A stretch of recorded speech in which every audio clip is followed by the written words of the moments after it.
Let me make sure.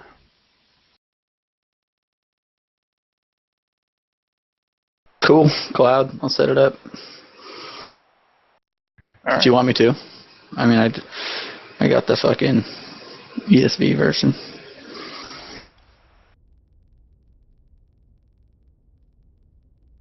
Grab me here. Yeah, I'll bring you in. Wait, do you want to be in, or are you gonna watch the stream? I'll rather be in.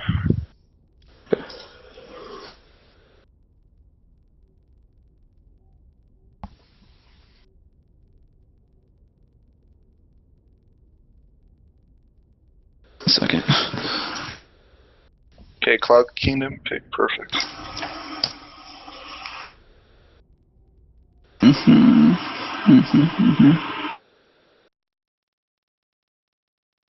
Simi, I'm moving you to the open game channel so you can go in there, okay? Right, we'll Actually, just have no, to you gotta go in. keep No, him. we're gonna move Simeon in a custom game so he's in by himself, or the new members orientation just to sit him in there in the locked room. Yeah, put him in orientation. I'm gonna Alright, make I'm us gonna put both you down there. refs, Adonis. I'll just give you host if you want. Alright. Well, no, don't give me a host. Okay. I'll make us both refs so we can't see chatter, and it won't be on your stream if they're talking, if the ops people are talking. Okay. We can pause if there isn't anything that needs to be paused and shit. He wants a best of 7. Best of 7? That cuts a member, right? Yep. Best of 7 since it's 4 players. Alright. That's what he just asked. So how does best of 7 works in this circumstance? Well, 4 players duke it out, really, I think. Who's your guys' first player? Kraken Domes, Simeon. Oh, Simeon. Does Bullseye, is he gonna obs? Yes. Shot. I don't think he is. I think he's just gonna watch the stream from Jot. Jot's their streamer. Yep.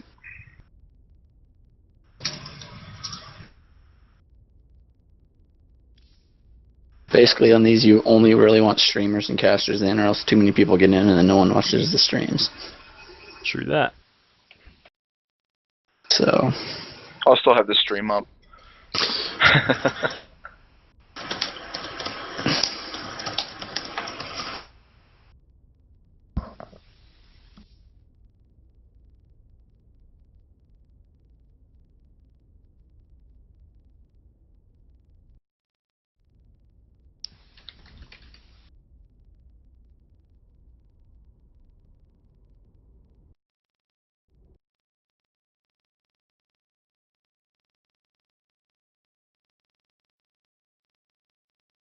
So we got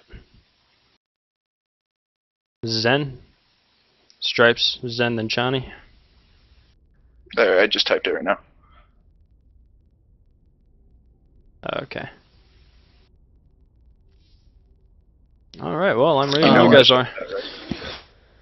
I'm gonna make players go red and blue. It's easy for casting. Red and pink is kind of awkward. Okay.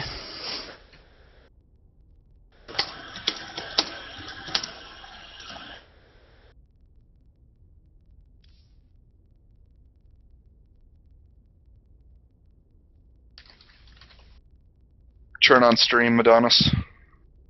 Is it not? Not on. This should be. Yeah, he's try refreshing it. Roku. Alright. Okay. It's on.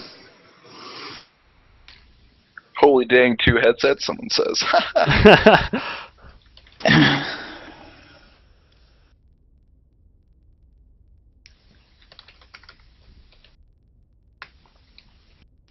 Alright, let me know when you guys are ready.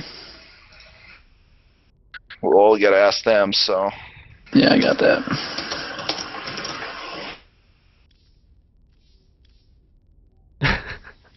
Yeah, the 2 headsets are for precision hearing and speaking. I'm starting it up at Honest. You good? Yep. Alright, let's do this.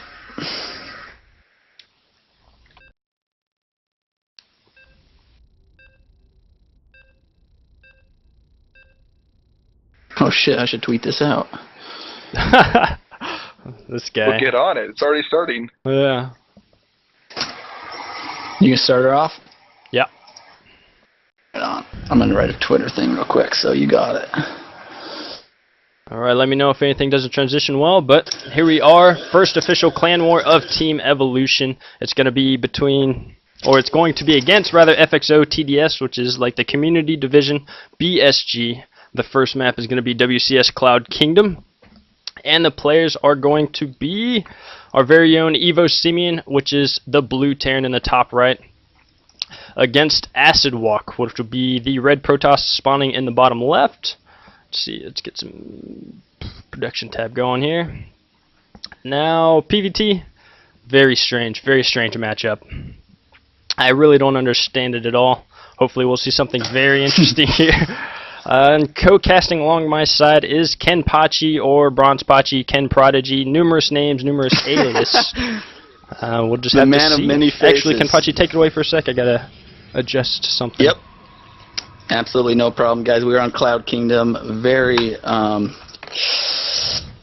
balanced map, if you will, especially for this TVP matchup. We're going to see what these guys do. They are a little bit lower level, so we're not going to see some super crazy, perfect, you know, to the T builds, but we're definitely going to check out what they got right here. EvoSimian's going to be putting down his first supply depot here, going to be walling off against the Protoss. Everything's super standard right now. We'll see. I mean, when it comes to this matchup, a lot of Terrans like to move out with their 2 medevac pushes, try to get there before colos are out and stuff like that, but you know, we'll see what kind of build orders these guys throw around. Acidwalk now just throwing out his gateway, and everything is super standard. It's going to be here pretty soon if Simian does decide to go for the 1-Rax expand, and actually he's throwing down a gas right now, so that's a telltale that he's not going to be going for a quick 1-Rax expand.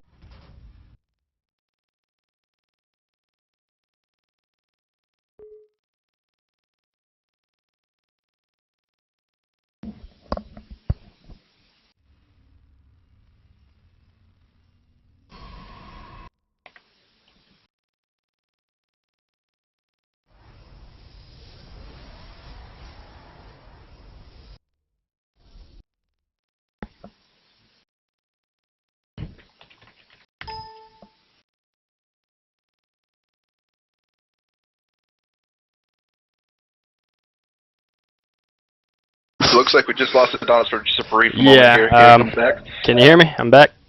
Yep, we can hear you now. Yeah, the headset decided to find the perfect time to die, so... And when that happens, I have to relog in raid call, so perfect timing on that. Nice. Yep, no problem. So, Adonis, what do you think about this tech lab going down on Simian's side? He's going to throw down a tech lab and an extra barracks. Are we going to see early Marauder pressure out of Simian? That's very vital. Yeah, right away we should be seeing that concussive shells, and it's going to be very interesting. I've been hearing a lot about this 2-Rax pressure from fellow teammates, so we'll see if it just catches him off guard.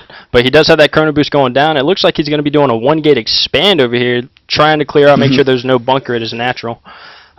Yeah. That's about what it looks like at this point. Very standard. Yeah, it's going to be super standard right now coming out of our Protoss. Actually, not quite so standard. He's actually chronoing out. He's got 2 stalkers queued up, which is more than usual, and actually dropping on 2 more gates. We might see some 3-gate pressure here coming out of Acidwalk, and with this build that Simian's going for, that's not standard for Terran. He might be able to hold this off and actually be pretty far ahead if Acidwalk does not decide to expand here soon.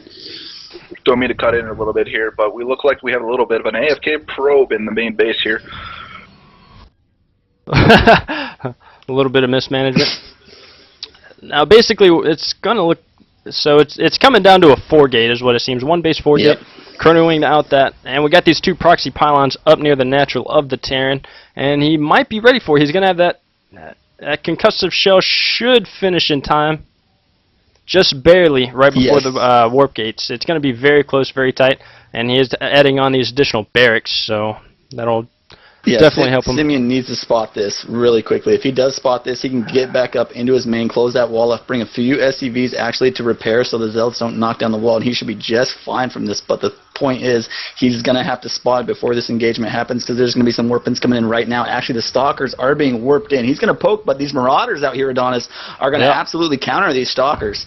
4 Marauders, Concussive Shell not quite yet ready. He has no bunker. He's still taking a few pot shots on these Marauders. It's going to be very close. And we have an expansion coming down. So if he manages to hold this, it's going to be quite one-sided from there on out. If he can actually manage to utilize and take back his natural from this 4-gate. But if it gets to that point, yeah, it's going to be very one-sided if this 4-gate does not work, because this is pretty much all in from the Protoss at this point.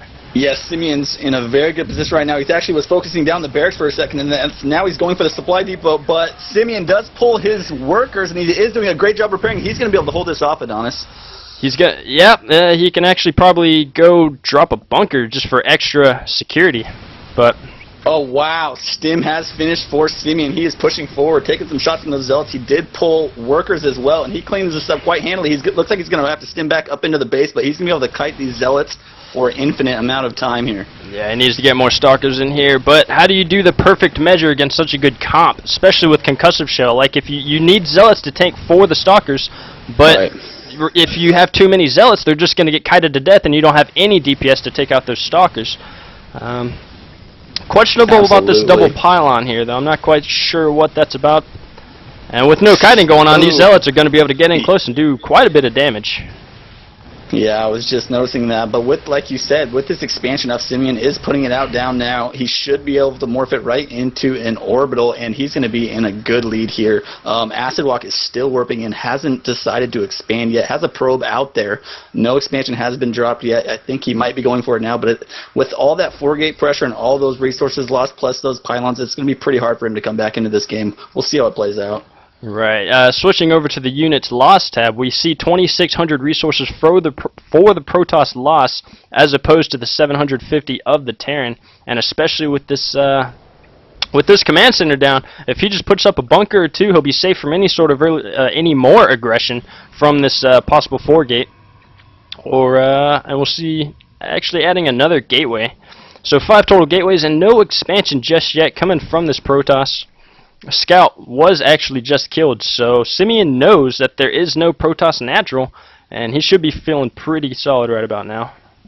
Yeah, Simeon is definitely should be feeling pretty safe from this. That's awkward that he's putting down that extra gate without no expansions. He's got a lot of chrono saved up, so it's a little bit mismanagement over here on the Protoss side. He's also throwing down another gas, which is another tell that he's not actually going to expand it, that he might actually try to do another type of all-in right after this, whether it be DTs, voids, or something like that. But with a forge down as well, it's just an awkward build at this time, and Simeon should feel pretty good about this. Moving across the map now with a small strike force. And this force is actually looking pretty menacing. There's so much DPS in that comp. And Zealots are being caught off guard, not going to be able to be traded cost effectively at all. Has that sentry. Is he going to cut the army in half? No, he's just going to keep him out for now. In this sort of position, the Terran has this perfect contain, but he's going to back off. It doesn't look like he wants to be overly aggressive and risk losing his main attack force. He's just going to do a scan, maybe get some tech information, and then go from there. So pretty solid. It's looking pretty solid from our Terran. Absolutely. I mean, that army has been stimmed twice, so he's trying to get these medevacs out so he can actually get the full use out of his army. These medevacs are going to be dropped on this reactor, this starport, and it looks like we're going to get some, is he going to make double upgrades coming out? He needs some double upgrades. Wow. So, yeah, I mean, like I said, once medevacs meet up with this army and heal this army up, he's going to have such an army advantage. And with the composition that Acidwalk has right now, there's no way. That's a mostly mechanical army right there. And with those Marauders, it's going to absolutely shut that army down. He does not have enough Zealots. He has no charge. He is going for +1 defense, which is going to let those Zealots tank a little bit. I'm not I'm not too fluent with TVP, but I mean, what is the thought process behind going for armor first as opposed to upgrades? Well, if he was going for charge, the armor is a very good idea. It makes these Zealots super tanky, and they get a lot more shots off with their charge. They can get better surrounds and things like that. But with his composition right now, the defense is not so good. 1 Zealot in that army, and these mechanical units are so weak against these Marauders, but it looks like we're going to have a little engagement again. Another big stim from Simeon, pushing that army back. Now, that army is basically stimmed out. One more stim, and that army is going to be able to get one-shotted by almost every single unit. But Simeon, Acidwalk is still warping in Stalkers, which is, with that upgrade, like you were saying, is not so good. Right. And touching back, it looks like it's not going in the direction of that Twilight Council charge that we were discussing earlier. But we do have a drop coming on the right side. Simeon feeling pretty confident. Going to be using that to maybe further extend his lead, but there still is no natural, and the longer each minute that goes by that this natural is not up, the Protoss continues to fall farther and farther behind in tech, production, and everything about the game. Absolutely. And this drop is not going to make his situation any better. He has no building spread out to get any sort of vision before it's too late. I expect him to lose a few probes here. Yep, good job by Simeon. He's going to be able to harass this army. He's getting a few probes here. 3-4 probes have gone down. And is he going to get some of these guys out? It looks like he is. Now, I do like the decision from Acidwalk right now going for that Immortal because of that very Marauder heavy that Simeon has. Yeah, the Marauders, they are going to be able to tank a lot, but at this point he really needs to get some sort of maybe Colossus out or something to take care of this bio. This bio is going to be able to just run through this army once it gets beat up. And like you said, without that expansion, losing those probes, not remaking probes. Oh, he just now started. He's at 19 to the 47 SCV. Adonis, a third has been started from Simeon. This game is almost unreachable. Yeah, in fact, I think it's already at that point. We have the production facilities starting to boom. He's adding on 3 additional barracks, and he has that armory in the back for possible 3-3 upgrades. There's not really much he can do. He's a little bit ahead of his tech right now, but that armory will come into effect when his 3-3 becomes possibly researched. Right now he's only working on 2-2, as opposed to the upgrades of the Protoss, which is in 1 defense and +1 attack soon here in about 10 seconds. And this probe looks like it wants to go out and make a Nexus, but I don't quite. There we go. So Nexus finally coming down. And if we look at the income tab, it is 49 Harvesters for Terran, 21 to the Protoss. So his economy has been cut in half. Great scan by Simeon, by the way.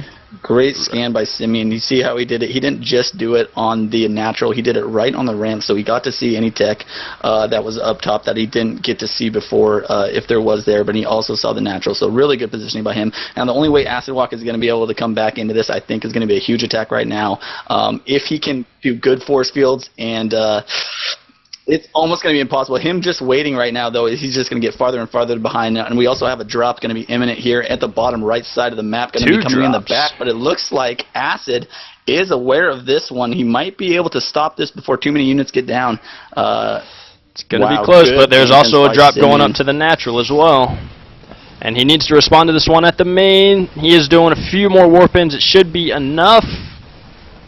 Yeah, that's not the right army composition to warp in, actually. He warped in a Stalker there, where he only had a Stalker and a Sentry. He needs Zealots. Those are very important to stopping these drops. They tank so well. And here comes the one of the natural. Lucky for Acidwalk, he has no probes in the natural. He needs to drop, he needs to drop the rest of those Marines if he expects to do more damage. But where do you spend your warp-ins? He's pulling all of his army to his main, which he should have just kind of cut it in half, but, sometimes things get tense, man.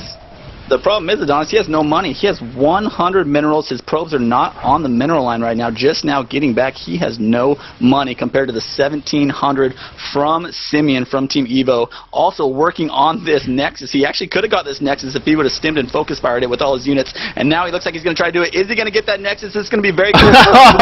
And he got the Nexus. Go down. Another huge blow. Oh my God. And the Terran macro is in. GG. EvoSimian, Acidwalk, and Evo takes the game in round 1. Really well played by Simeon. He played that, incredibly. I really like that early pressure from him. Slowed down the Protoss quite a bit. And actually, what it did is it directly countered that 4-gate. I mean, if he wouldn't have done that 2 racks, he could have been in a lot of trouble from that 4-gate. But with that, held it off, had that expansion down, and just took the game from there. Right. Well, I mean, it all came down to that Terran macro. He had the 3 orbital commands and constant production of all the facilities, and ultimately that's what won it for him, that 4-gate. I mean, it's an all-in, and it can win you the game, but if it doesn't win right then, you're just fundamentally behind. And it gets to a point to where, you just can't catch up. No, not when he was that. I mean, he was double double to the SCV's workers as the Protoss workers. So like you said, he needed to get another engagement. When an all in like that fails, you need to all in again, very aggressively and very quick, or else you got to do damage. Absolutely. You got to do damage. Good game by Simeon though, and we're going to see who FXO's BSG team decides to bring out next. Right. So it's going to be, it looks like Dougarasu. Dougarasu. Let Simeon veto a map, and then have Dog pick.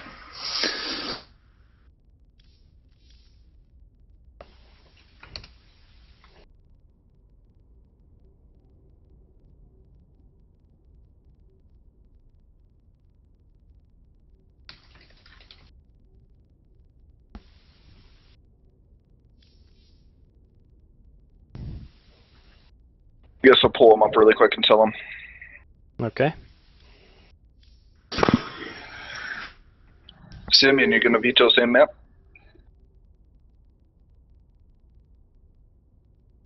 Alright, trying to figure out vetoes right now. That was incredibly good for a bronze player. Yeah, it really was. Okay, bring you back down. Like, awkwardly good. I didn't see game time. That's generally how I judge player skill, is by the game time. Because generally, it's most bronze that I see, they just don't like drone enough, or or make as many harvesters as they should, and then they don't balance their structures too well. And I kind of saw a little bit of that with Simeon. He had 3 racks, and general rule of thumb I thought was about maybe 3 or 4 per base, and when he was sitting on that natural, it looks like he decided to get 4, 5, and 6 racks off of his possible 3rd base.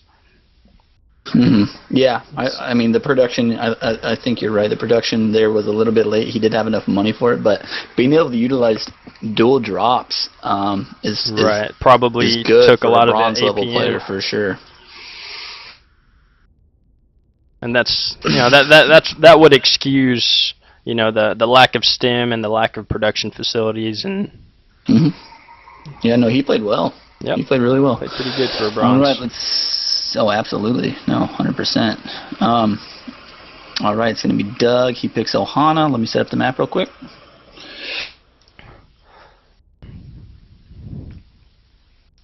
So let's take.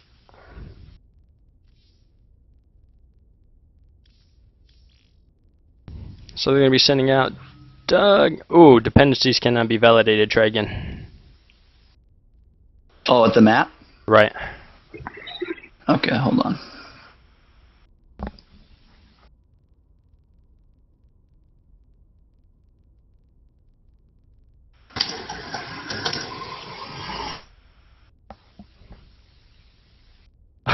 Simeon By the over way, here. Adonis, you made a mistake last match here. I think you said something about he's dropping down an armory, and that armory was meant to make 2-2. Oh, I gotcha. Yeah. Thief Adonis, must have get out caught of that that. game. So get out of that game so I can invite you to another one. I'm not in a game. 3-step caught it. The player has already been invited to a game. It says. Relog, Adonis. All right, I gotta relog.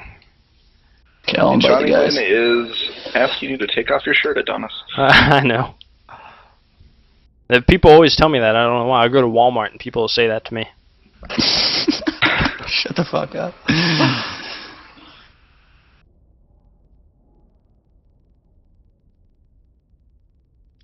Oh, bro, I gotta redo.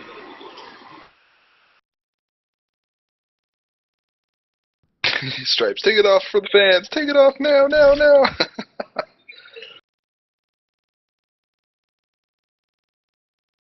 All right, Simeon is back.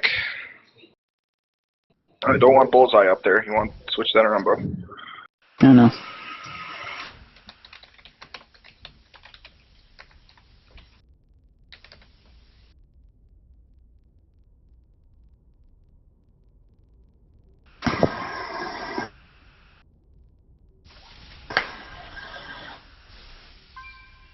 You just declined it? Come on, bro. I'm back. I had to relog. All right. I think I need.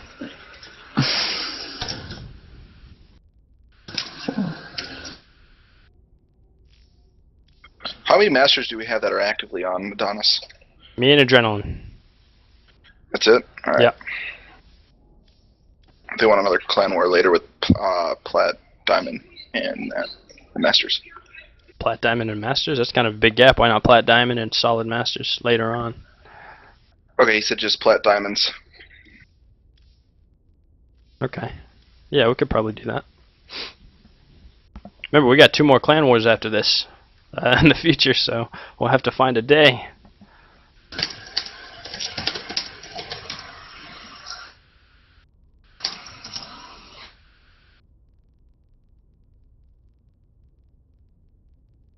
How are we looking? Players ready? I guess Doug can stay green. It's not very close to red. It's fine. Make me ref. No, I don't need to make you ref.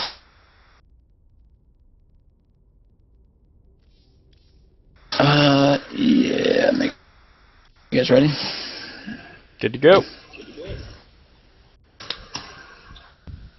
Simeon ready? We change this to best of 7. Okay, we're going. Do it.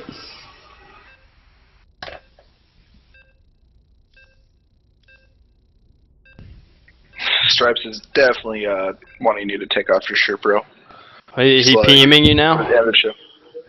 Oh, he's been messaging it, like spamming it. Bro, do you even lift? I lift. Well, he still needs to send a picture to Kenpachi of his rock-solid abs. Yeah. His god abs. Alright, ladies and gentlemen, we're back to Game 2 between FXO and Team Evolution. EvoSimian played a pretty dominant role in that last game. It was a TVP, and now we are on Ohana, WCS, and our very own Simian against Dougarasu, who is a Zerg. So we'll see how his TVZ plays out in this one. I'm not gonna lie. I'm gonna call him Doug. Yeah. I agree. Just gonna call him Doug. I mean, we're gonna be on Ohana here at TVZ. I'm excited for a new matchup here and to see how Simian's builds differ a little bit now that he's playing Zerg. What style he's going for? If he's gonna go for the standard tank marine play, if he's gonna go mech, or you know, what kind of build he's gonna throw at us. Right. TVZ on this map, I find it to be rather even on both sides. If it ends up getting to that mutaplay, a lot of it can be managed quite well with turrets for the Terran, but if it comes into that drops as well, and that Zerg decides to go for that heavy ground, spores that can actually make it quite manageable too. So on both sides, Ohana seems like it's equally defensible and favorable for both races. So there shouldn't be any sort of dominance as we would normally see in, say, ZVP or anything like that. Right, exactly. Yeah, you're absolutely right. Like in ZVP, this was actually named the hardest map to stop a Immortal Sentry all-in. Right. And I've actually, in my off racing as Protoss, I've actually used Immortal Sentry against Terran as well, and it seemed to work out quite well in a few matches. It's the end-all build all time. But we do have EvoSimian, our red Terran spawning in the bottom right, and our blue Zerg, Doug, I guess we're just going to call him. We're going to call him Doug as the blue Zerg in the top left. So good luck, have fun. Oh, we got some trash talk coming from, oh man, Simian. From why? Yeah, I know. You're like, oh wait, shit, that's my team. God. Awkward. All right, well, Simian's feeling a little chip on his shoulder. We'll see if Doug's going to be able to put him in his place or not. Oh man, Simian. Oh my god. Silly. Well, I don't think we should pause and go into these guys' booths and tell them they're about to be DQ'd. Yeah, I'm gonna go smack Simian in his booth. I dealt with it. All right. I slapped him right in the face. I told him, man, I'll put it against you next. Okay, so it looks like we're gonna have that 12, or was it a 13 barracks? I didn't wasn't quite catch watching that. And we're gonna be seeing a pretty standard 15 hatch coming from this for the Zerg player. Pretty standard. He pulled just slightly early. It looks like late 14 is about when he pulled, and the drone arrived a little early. Keeping that Overlord above, checking out for any sort of bunker rush. He didn't do a drone scout. He's gonna let the Overlord do all the scouting he's gonna need. And if we see here, another rack's coming down, so it's gonna be a 2 racks. Yeah, he actually did do a drone scout. The drone Oh, okay, is I going to did be see in here. it, He's right. going to actually spot this 2 racks coming. Now we'll see if that decides, if Simian decides to do something a little bit different. This is actually almost exactly how he opened up earlier, except for the no gas. So he's not actually going to have a tech lab. Might go for an early marine pressure, try to get a bunker down. But at this point, with Doug being able to scout this, he should be definitely prepared for this. It shouldn't throw him off too much. Well, speaking of thrown off, it was probably all that BM early on we had from our guy that I didn't see that drone scout. That's my excuse. Yeah. But he is going to be losing Absolutely. this Overlord. And that's actually quite a big deal in early game ZVT. Losing this first Overlord, most players need to get this Overlord in the back of the natural for the Terran player to spot when he does put down that, so we know when the aggression is technically going to stop. When this first Overlord, if it does die, if Simian goes out and chases it like he should, supply caps the Zerg for a little bit. Extra 100 minerals are going to have to go into that, and it blocks vision for quite a bit. Right, it is absolutely crucial. And it looks like this SCV down at the natural for Simian, it looks like, okay, he is going to be dropping command center, so it's like a 2 racks expand.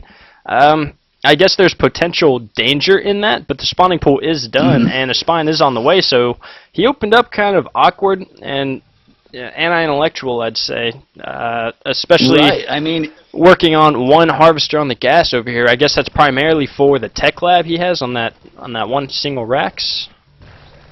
Yeah, and he might be trying to metagame him a little bit. He knows the drone was in his base. He threw down the 2 racks, and he did force a spine and quite a bit of Zerglings out of Doug over here. That's pretty uncharacteristic to build that many Zerglings so early on, so he might expect early pressure, whereas Simian was just going to throw him off, kill the drone, and expand. So he might actually be ahead here.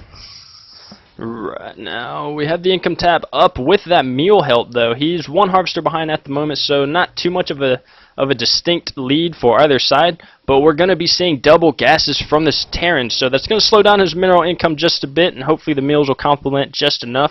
He is going to have that natural up, so he'll be able to distribute his mining there and have another orbital command soon. Absolutely.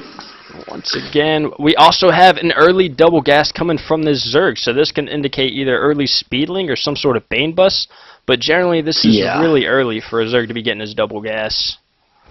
Yeah, he was actually floating 700 minerals this early with 12 larvae, and for a second I thought he was going to build all Zerglings out of those, but indeed he did build drones, so lacking a little bit on the macro side, and like you said with the early gas, it's going to throw off quite a bit of timings here, so we're going to see what he decides to go with this early gas. If he's going to go early muta play, he does take the other 2 gas, so that is very early 4 gas on 2 base for Zerg play, so I'm expecting quick mutas. Absolutely. Baneliness going down, and if he decides he wants to use that, combined with speedlings, the Terran has no bunker. He has no defensive structures in the front to absorb any sort of baneling hits, and if he does decide to be aggressive, he can actually force a lift on this natural. And we see where the double gas is going. It's going for +1/+1 for the ranged and armor upgrades for his racks units. Finally, a factory coming down. Still running off of 2 racks.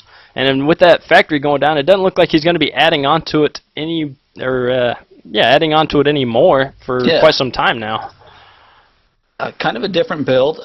You don't see Terran do this too often. It looks like Doug's going to be sacking an Overlord in here to get some scouting information. He's going to spot the 2 racks, also spot the tech lab being researched, and if he gets deep enough, he is also going to spot that factory. Yeah, he should get deep enough. If you're going to be going, he's going pretty Marauder heavy, I would say right now. He's just been pumping Marauders out of that barracks with the tech lab, which is pretty unorthodox against Zerg these days in the current metagame, just because mass speedlings can shut that down indefinitely. But we will see, because both these players are playing a little bit unorthodox here, that 4 gases actually went into double upgrades for Lings for attack and Carapace, and also with that Baneling's Nest to complement that. So if Doug does decide to go for the mass Ling build, it's going to be a pretty good counter actually to Simian's current composition. Right. 1-1 is going to finish faster for the Terran. And we're finally going to have that starport down. I expect to see this reactor swapped as we did last time with that with the factory. So curious where that tech lab's going. He's probably just going to drop a tech lab with that factory after he swaps it out with that starport. But we didn't see tanks. Tanks don't generally go on ZVP. What am I thinking? But speed is not done. Kind of a late speed timing actually. It's about to finish, but that third is going down. He should have these rocks down in no time. And he did get that scout in. Now, with such low infrastructure, you wouldn't really think a push would be coming, but he's been massing only a small handful of units, so he doesn't really have attack potential anyways with just the low amount of production facilities, and this should indicate to the Zerg that, hey, I'm pretty safe to macro up right about now. But he is playing slightly in the dark. He does have 1 watchtower, but he doesn't have the forward watchtower, which is, more... It makes the Zerg feel more safer when you have as much time as possible to prepare for an oncoming attack. And absolutely. Very interesting to see that Hellions, still no swap and a tech lab on that starport. So he didn't do the swap. He's pumping out Hellions. So he's going for like a bio opener into Hellion Harass, which is going to be very delayed. I don't see this doing too much damage. I don't actually know why. Oh, he's going for a Banshee now. Now this is going to be literally the latest Banshee in StarCraft history. It shouldn't do any. He's not going to have. He's not going to have cloak for it. I'm not sure what he's going to get this Banshee for. It's just a really awkward build from the Terran. He is going a lot of Hellions now. No blue flame though for these Hellions. So even with upgraded Lings, you should be able to shut them down. It depends on how each player micros correctly. But more racks were thrown down. Reactors and tech labs. So we're going into heavy bio. No medevacs with a few Hellions and a Banshee. It's just interesting. It's interesting. And, 2-2 is going to be started here pretty soon. The army was dropped down. It looks like we do have some Hellions coming to the left side of the map, but a full surround almost from these Lings. Doug needs to micro these Lings correctly if he can chase down these Hellions. If he does, no, it looks like these Hellions are going to get away.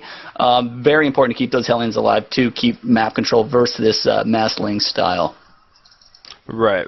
And that Banshee is going up to the third, and that tech lab was not scouted on that starport. We do have a layer going up, but it's going for infestation pit. There's not many drones at the third, so unless he goes straight for the natural with that Banshee, he's not going to get very much done unless it's delayed. So, even then, it's not going to do much damage. Right, he might get a queen. Request? Mr. Balo wants you to do Control-N, just bring up the HUD. Oh, gotcha. There we go. And our Zerg player is kind of on top of these bases. He knows there's no third yet. There is an orbital command from our Terran, but both of these thirds are seen, and it's not very common for Terran to take hidden bases. So with 3 base to 2 base, the more saturated Doug gets on his third, the more economic lead he's going to take. We just had a big surround from Doug, going to take out 3 of the Hellions from Simian. Simian trying to escape with a couple more. These Hellions are actually have been quite obsolete in this game so far. Only a couple Zergling kills, trying to get map control, but really not being able to do it with this mass Ling style. Plus the upgrade doesn't have enough of the Hellions, and they don't have blue flame.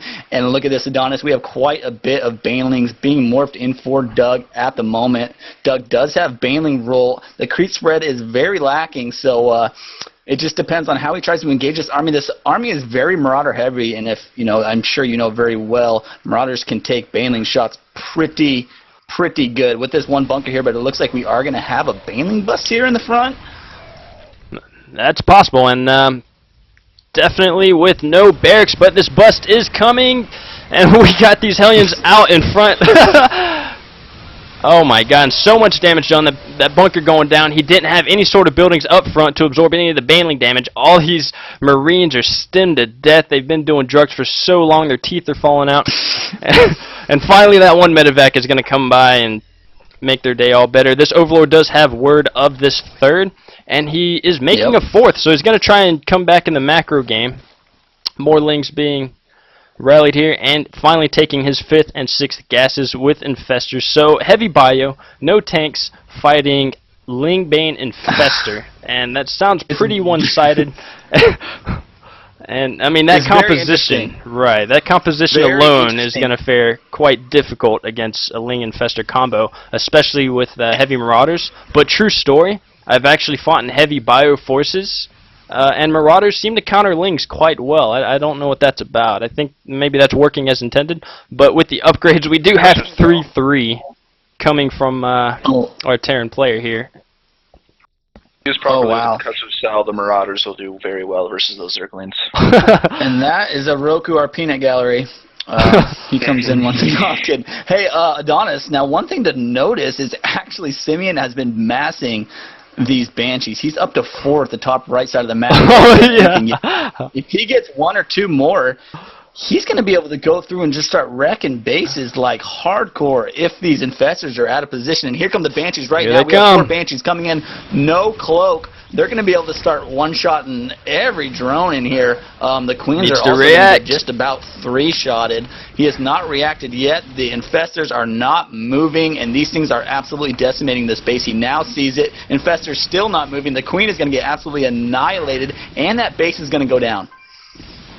We have 15 Harvesters killed for these Banshees. They're just doing some work. The Spores aren't going to work in time, and this looks like it's going to be prompting an all-in. He knows he has that 3rd. He does not have a 4th up yet. He needs to do some sort of damage or a retaliation attack and just completely even the odds. With that 15 Harvesters killed, it's just that's such a drone loss. Replacing those drones, especially when he knows the Terran has a 3rd up.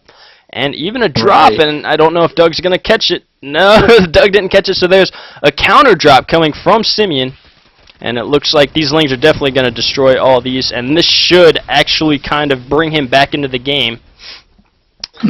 It's pretty much going to come down to army confrontation. Depends how well Doug responds to Simian's drop coming up in the top left. And I think he finally sees it. He pulls his whole army back.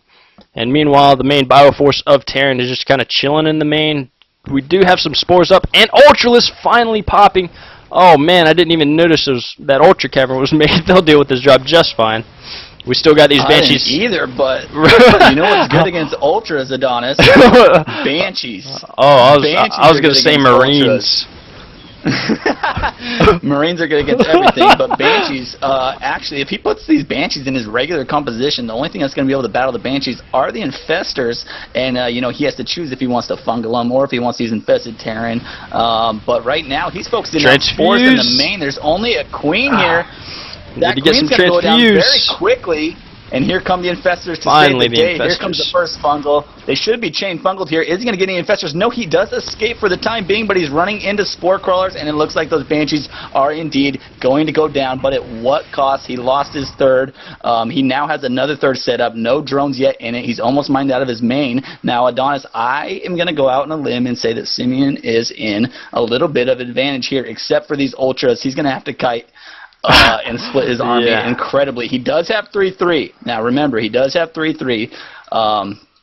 So if he can focus these Ultras and not take too many fungals, he might be okay. I really think he should have planetaried his 3rd here. That would have been the best decision. But it looks like he's going to go out for more drops. If he can keep this army away from him until he gets a maxed out army, he's going to be okay because he's sitting at 180 supply, looking pretty strong. Right, and with all that economic damage, we just actually get to see the strength of the meal here. It's 2,000 income at 47 Harvesters against the Zerg 600 income with 37 Harvesters. So the Zerg is feeling the toll of actually losing that 3rd, and with this counter drop, it's going to prevent that 3rd even longer. And with the strength of the meal, it's really going to help this Terran solidify his position in this game. But it's going to come down to these armies are going to have to clash eventually, and we have Ravens coming onto the field, so we're going to see how those fare. Not going to have time for Hunter Seekers just yet. These Banes are getting in, kind of a decent spread, but I don't know if it's going to be enough. He's going to clean this army up, no problem. These Ultras are absolutely melting. We have a Raven in here for shits and giggles in case an Infestor tries to burrow away. And that, with that drop in the main, it took away the 3rd. He's now in the main. We got Workers not doing anything for our Zerg player. Simian is in a great lead right now. Right, he's actually going to get all these tech structures and even the Hive. There's nothing quite near to actually defend against this drop in the main. Oh, we got to pop a Zerglings. That might be enough, but the Hive does go down. And we're harvesting off of just one base at the moment for the Zerg. No AA to take out this medevac. It's going to get out of there. And actually bring in some SCVs into the mix. Wow. And this Bioforce is moving forward to try and finish off this Zerg. And at this point, I think that, I'd have to give it to the Terran. Yep, it looks like EvoSimian played this quite well. We got one more group of Banelings going to be morphing in, and they are now rolling until their imminent death. Here they come. They're going to be rolling down the ramp into this huge group of Marines. Is there going to be any splitting going down? No, they're going to no splitting. That whole bio. Oh my god. GG. And Simian's going to take game 2 over FXO's team. Solid play. The only thing I would like to see differently in that game was him using some sort of building wall at his third and his natural. That would have prevented a lot of damage, especially if he utilized siege tanks. But I guess he doesn't like that siege tank style. Pure bio is hard to pull off, especially against Infestors and Ling Bane. Right. No, absolutely. It was just a weird start for Simian with his build, but I mean his builds are working out. So I mean if it's not broke, don't fix it, you know. Right. Alright, I'm getting round 3 set up here. It looks like Simian's going for another full round. Damn. Yeah, Simian's playing great. Alright, I'm gonna just go tell him and then see what's going on.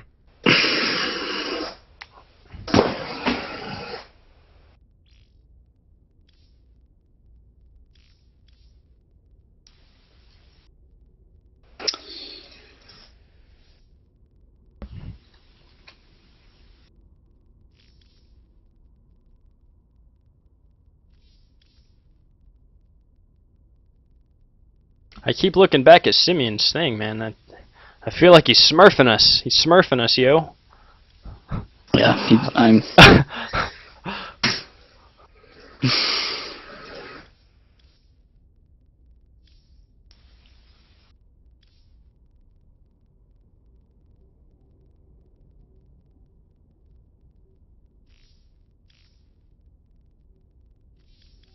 He's probably one of those prodigies, you know, that they're like 14 years old, they pick up a controller for the first time and automatically like the world's best. Jesus. That or he's smurfing. One of the two. No, Simian's playing really good. Right. I'd say he's playing above bronze level without a doubt. Right. I'm not gonna go out and say things, but he's playing really good right now. So we'll see if he keeps going here. If he keeps, he's playing another gold coming up next, I believe. Maybe a promotion's in order for him. You know, he'll finish a season as a silver, maybe next season. Walk into HOTS with a new title. There you go. There you go. All right, guys. So Cloud Kingdom's the map, and this person isn't actually a true gold, so he's been in gold for a little bit. The other person that we were up against was a silver that just got recently promoted to a gold. So. Okay, excellent.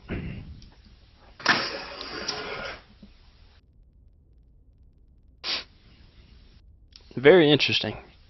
And that's probably one of the strengths of Simian, you know. Being a bronze player, he can pull this stuff off.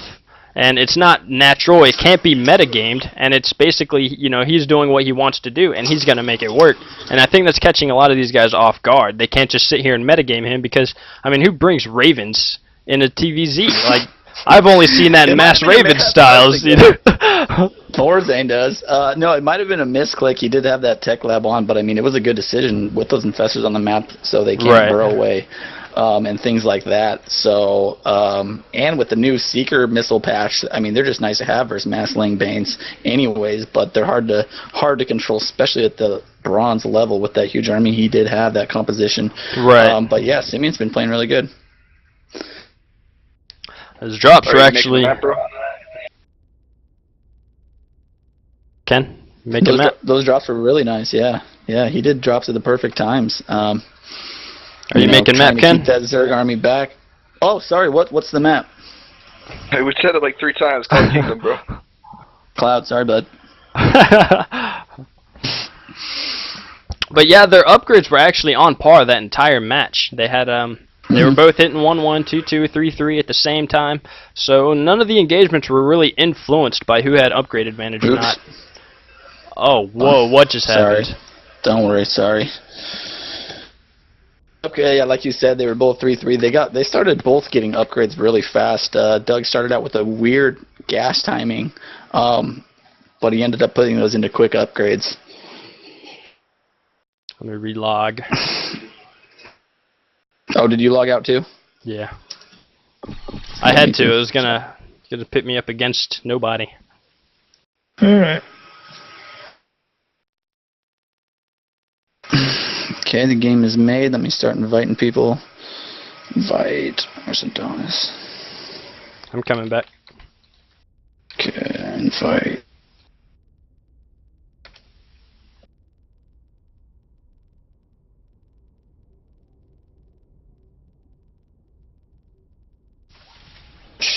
Okay, I should be in.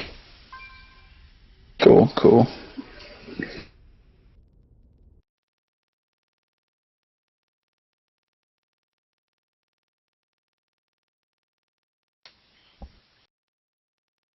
Alright guys, also thanks for watching guys, thanks for checking out this stream. Remember to subscribe to this stream. This is Adonis's stream, the leader of Team Evolution. He streams quite frequently and does the clan wars and stuff off this stream, so if you like what you're seeing, definitely follow this stream. Let's see who else we got here. Okay, do I got everyone in here? Someone suggest someone if I don't have them all. Well, I'm not playing Iroh, that's for sure. Oh no, we don't want that. He'll just roll me. We want. Yep, you got it. 12 drone rush, bro. Appock. Who's their player? Appock. Appock, gotcha. Appock. Fight the game. Hey, you've been managing our guys, right? You've been putting them in empty channels. I haven't had to do anything with Simian. He just sticks in the same room. Oh, that's true. It's only been Simian that's been playing, dude. Just BM up in the other chat room, and Stripes already thinks he's going to be doing better than you for casting for next okay. Wars. We'll let him cast then. that. Cast along with XenN. Yeah, he wants to cast with XenN next time. I can't do that. He'll scare away everybody. And Yeah, he'll like take off his shirt and everything, even though he has like no webcam. Is that guy casting from a farm? Alright, Simian versus Appock, okay. KK, Simian's getting serious in this though. He's like, I'm gonna all kill these guys. So he didn't say that, but he's like, I'm checking his match history, I'm gonna watch his replays, I'm gonna see what they got on Drop SC2 and all that. Good. Good, absolutely. Interesting. Alright, ready, and make sure Appock's ready. Appock ready. Adonis just gets more viewers than you do streaming. I know, right? That's fine, that's all good. Get that name out there, brah. Watching it for you, they're watching it for Kenpachi's sexy voice. True that. Yeah, right. And Simian's pro play. Mm-hmm. Oh wait, are we back to this map? Cloud Kingdom? Yep. A TVP once again. We'll see if Appock fares better against Team Evolution's very own Simian. And we'll see if we can, or we'll see if he changes up his build at all. We'll see if he does the same thing he did against their first player, or if he'll try and mix it up a bit, maybe play a more aggressive one-base style or a more macro-oriented style. And we'll keep an eye on his production, see if he tries to match it a little better. Or maybe that's just his own set of build orders that he does. Oop, yep, there we go. Totally agree. Simian, oh, yep, go ahead, start her off, big dog. Oh, I did what I wanted. Alright, we're going to be spawning at the bottom left.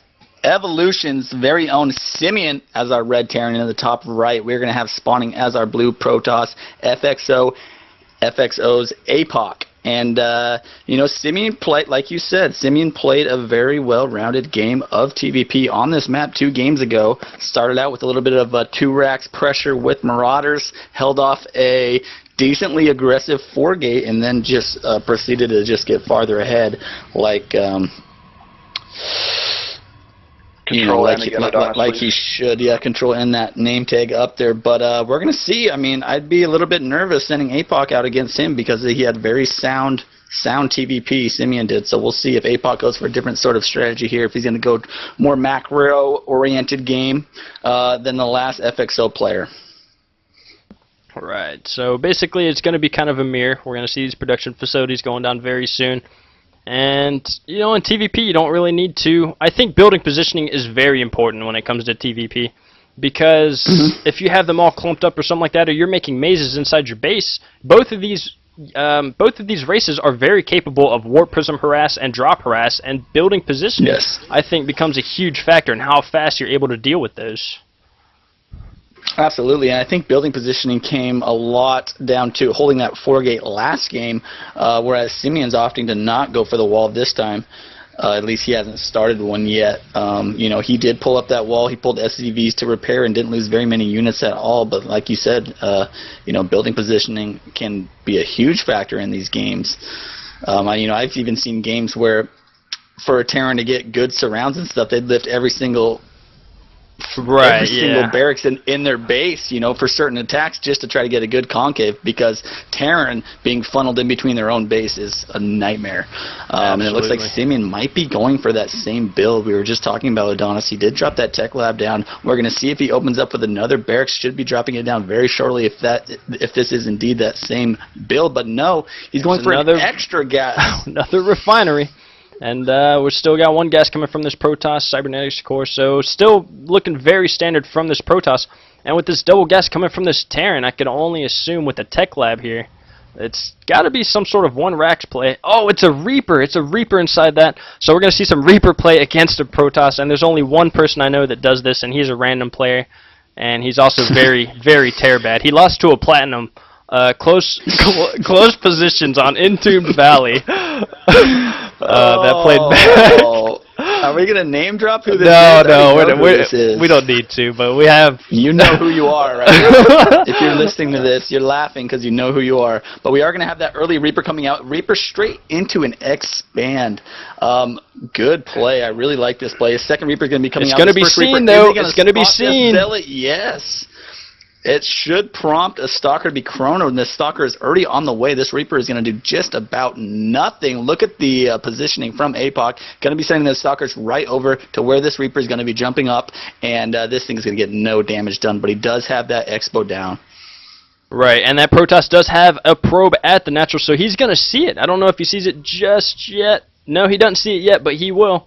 The second that probe moves out anywhere, he'll see that he has an expansion, and he'll need to act based on that information alone. He's going to decide whether he wants to be hyper-aggressive or expand and go into a macro game himself. Another gas coming down, and these chronos are kind of being saved. I don't know if they're being saved for... Right. I was just going to say, these extra chronos being saved with this extra gas comes down. Looks like it could be an immortal bust if that's what he does opt to go for, but no. He's saying, Joker, you are stupid. I'm going to extend instead. And those Reapers not cost efficient. I would have immortal busted, yeah. Yeah, it's absolutely right. Those Reapers did get shut down.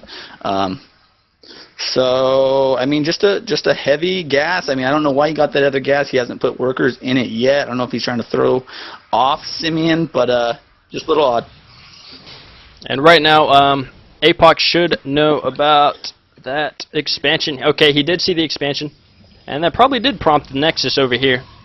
We got that stem finishing up on this barracks.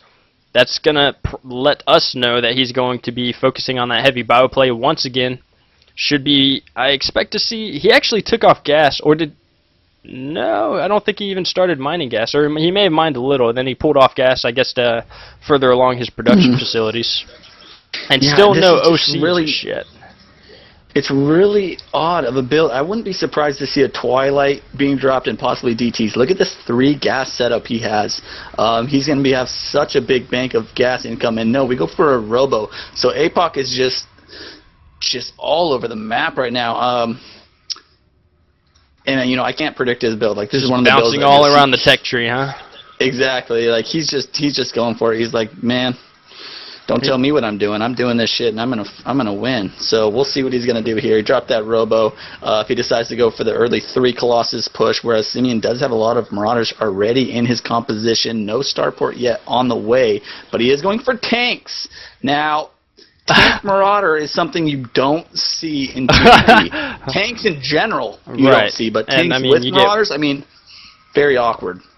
You get one Void Ray in the Protoss comp, and it's insta-win for that Protoss there. And we're absolutely. Observer coming out, and still running off 2 gateways now. Finally, a 3rd gateway being added, 1 Forge. And the production of the Terran still relying on these 2 wrecks. He hasn't added on any sort of add-ons. He hasn't added any more production facilities other than the factory, and still running off of 2 gas, even though he's actually only running off 1 gas right now. But it's enough to, I guess, fund his Marauders, because he did bank up some gas while he was doing that unsuccessful Reaper harass.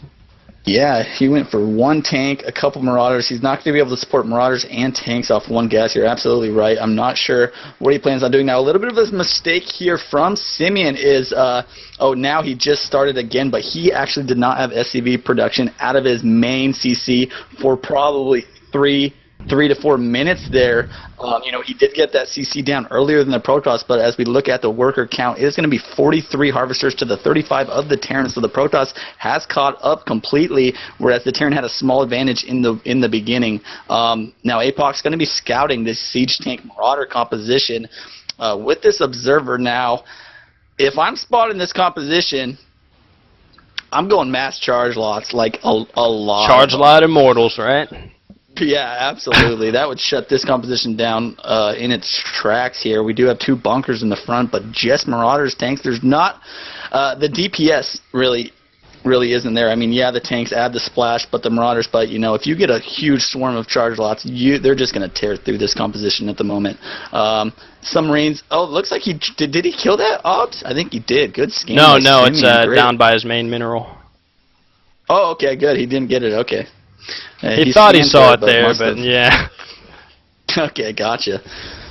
But he is going for those Immortals, and now he's going for Colossi here too, which I don't know. I don't know how well Colossus fare against tanks. We'll just have to see. But he did get that +1 attack first, as opposed to the previous Protoss Simian faced earlier. He is getting those double upgrades. So he'll actually have that, because there's no double forge here. He's only going to be, the Protoss is only going to be getting 1 upgrade at a time. So he's going to be behind in that aspect. But Chrono Boost should kind of even it out slightly. Depends how delayed depends how long the armory is delayed to get that 2-2, as someone pointed out to me earlier. And that third is also on the way. He'll have that down actually the exact same time as our Protoss players. So. Good. We're going to have a little bit of a macro game going here. And it looks like our Terran player, I don't know if he dropped a scan. Let me look at his vision here. He did not, so he doesn't know the colors are coming yet. He is starting a starport with reactors. Possibly going to start out with some Medivacs for his bio. It'll be very odd if he starts out with Vikings, just metagaming him. But we'll see what he decides to do. Right, and if you look a little bit of the north of the map here, we have this observer. That's beautiful to have that observer there, made specifically to spot for drops, and a pylon halfway at the in the in-between point. So if he spots it with the ops, he can warp in halfway and catch it before it even gets to his base. It's brilliant play. Very good point. That is a brilliant play. Good call.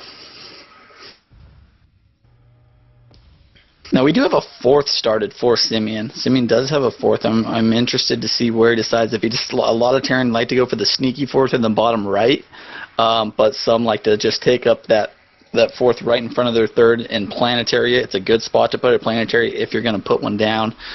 But, if he feels safe enough, he can definitely turn that into an orbital. More colos are being pumped out. We're actually getting +1 shields also for Protoss.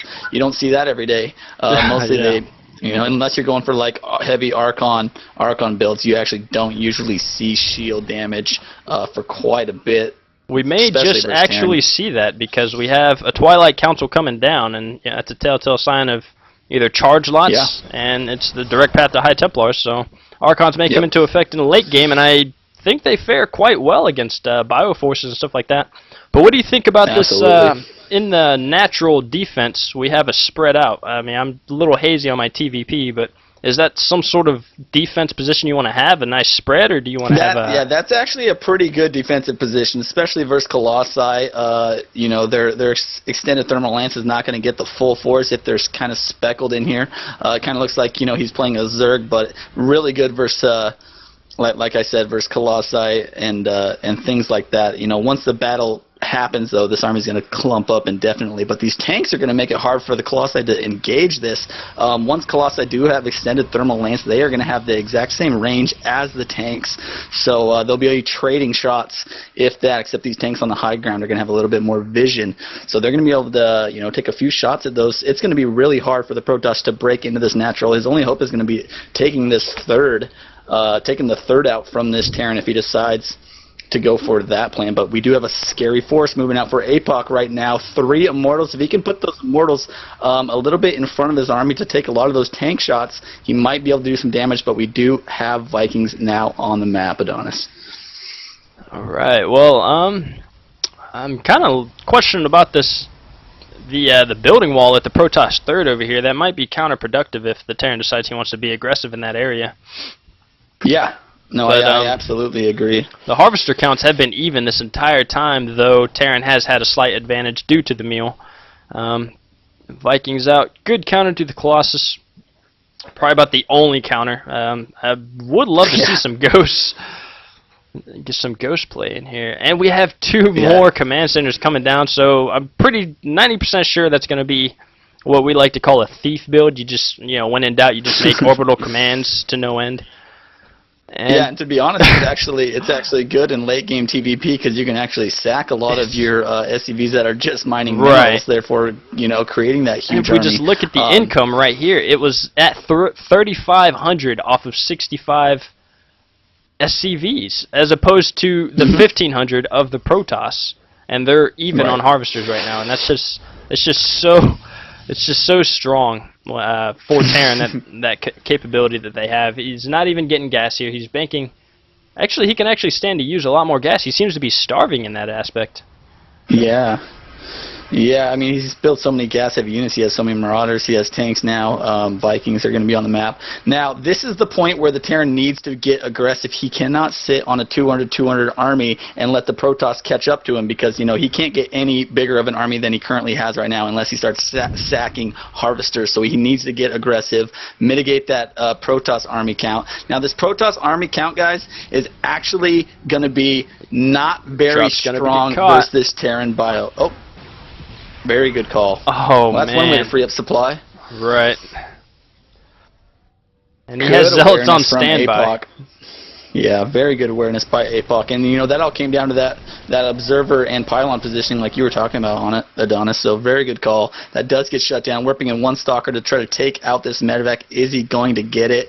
And he looks like he does. Now the Protoss has a little bit of an army advantage, but the thing is, Stalkers, guys, are terrible late game TVP. Terrible. They're so bad. Their DPS is terrible. They're good early to mid game TVP, but at this point, when you have, you know, 2-2 working on 3-3 Terran bio with tanks even, and this many Marauders, Stalker is going to be basically useless supply. He needs to try to find a way to harass, get rid of those, and even fill up his army with more High Templars or anything. Looking at this army, I really think that these Colossus, they're going to be phased out immediately when a battle begins because of this Viking count. He has 9 Vikings, and you know there's only 3 Colossus. I think he's starting to make some Archons, but if I see this army, I'm thinking, okay, it's a lot of bio. I'm probably going to be wanting some High Templars more than anything because, you know, and I'm actually, a lot of these command centers are being turned into planetary fortresses. Very interesting. A lot of production. We have massive production facilities being built on a large scale. Some of them are kind of naked, lacking add-ons, but I think he realizes with an econ advantage, he's going to play a war of attrition maybe. Completely, you know, force engagement, force any sort of swapping of armies, and probably use his econ advantage to try and, you know, win the game for him. Right.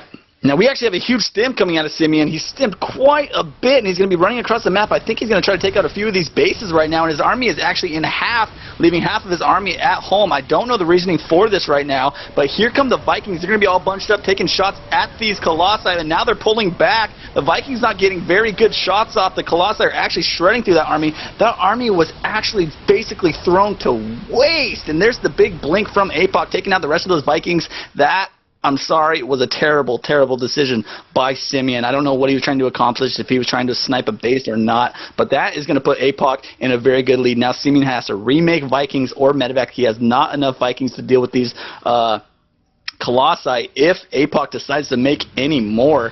Appock's going to be in a pretty good position right now. He has so many Archons being morphed in his army, and with no ghosts on the battlefield, Adonis, Simeon is in a terrible position.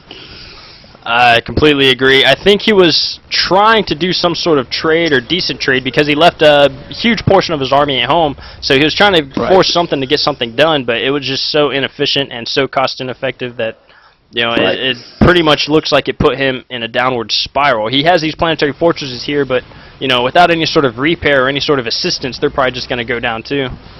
Finally got some repairs. Going to be able to focus them down so quick. Here comes a big battle. Really good force fields being laid down from Appock. He's going to be able to get a very superior concave. That planetary is helping a little bit, but it looks like Appock's going to be able to roll over this army. There's so many immortals in that composition, Adonis. And here come the charge lots from the back. That army was absolutely decimated. A few tanks speckled in the back, but I don't know what he's going to be able to do.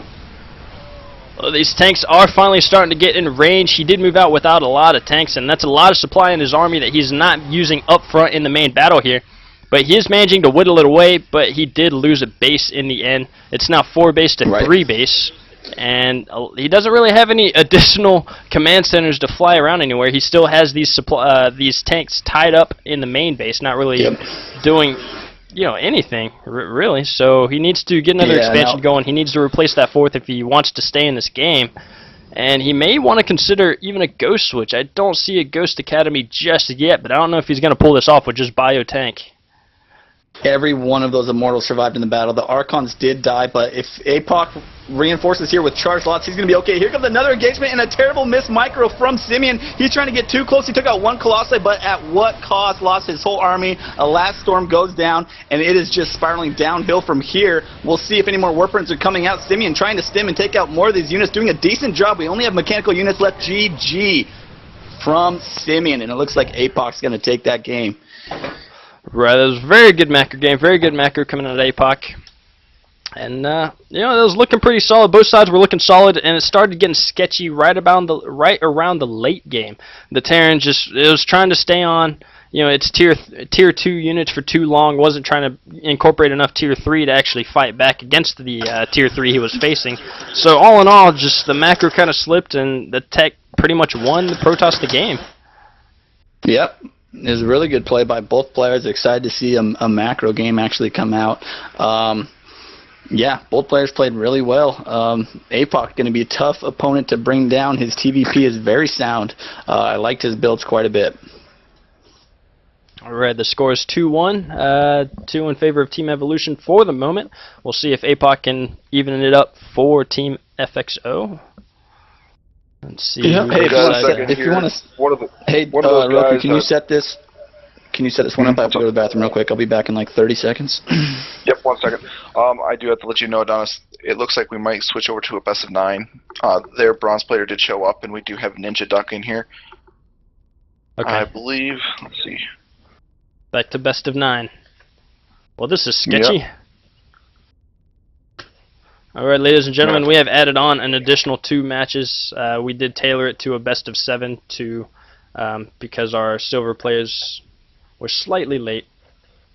But if you are one of our silver players and you are competing, we ask you to please turn off the stream and put yourself in an open channel so that way you don't interfere. We'll also regulate that as well on our end.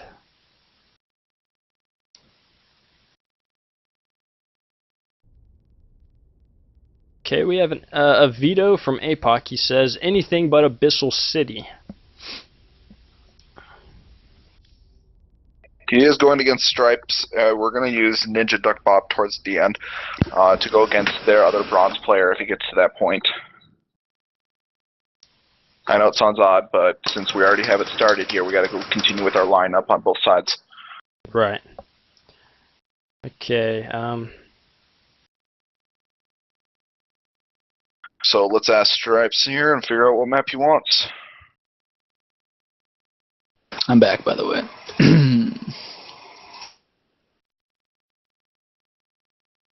Is he even in here? Stripes? No, he's not.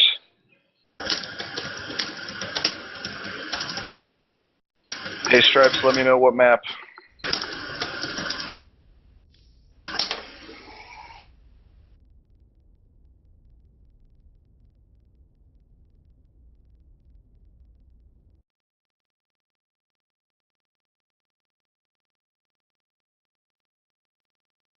Ohana.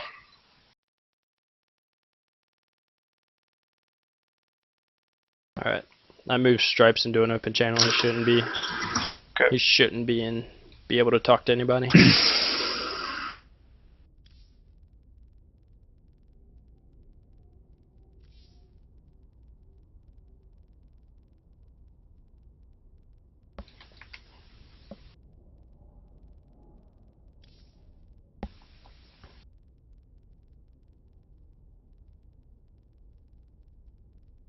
Alright, I got it. Unless you're making it, Roku, I have it. You can go ahead. I'm trying to chat with like different people. No problem, bro. So, Adonis.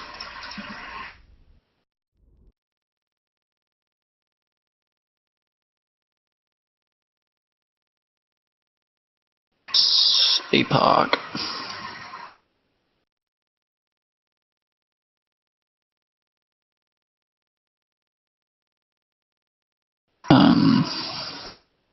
What else am I missing?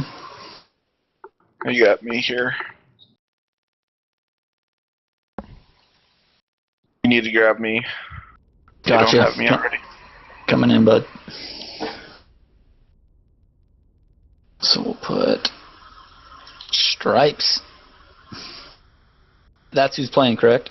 Right. Yes. Stripes and Appock. Stripes and Appock. Okay.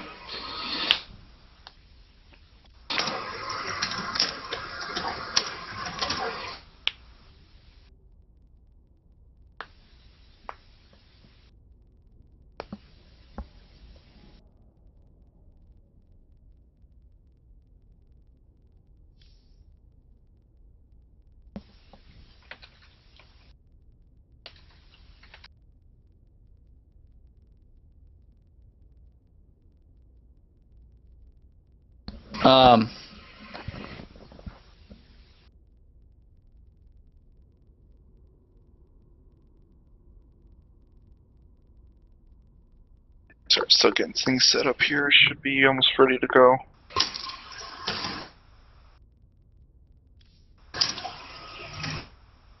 Alright, ready. Alright. Okay, let's do it. Oh wait, let me make sure that Adonis is a ref, and then I'm a ref.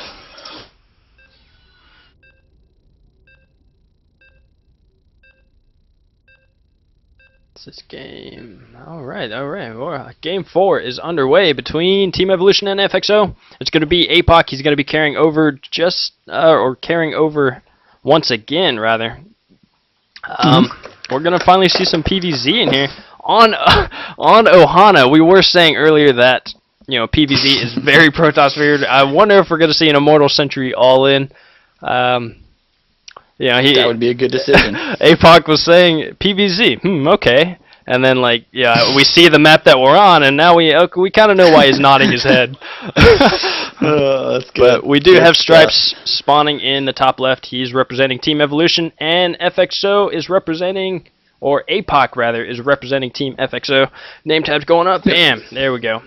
And yeah, I mean, there's not much I can say here. I mean, it's PvZ on the map Ohana. So we'll see how it goes. If he does opt for that particular build, which it looks like he's going to be doing an FFE pretty standard, and we'll see how Stripes opens up. It's going to be very I don't know. I have a feeling this guy's gonna be very sketchy. He's either gonna 15 pull or 15 hatch. If he 15 hatch, he's gonna risk just losing right then and there. We'll see how Stripes decides to open.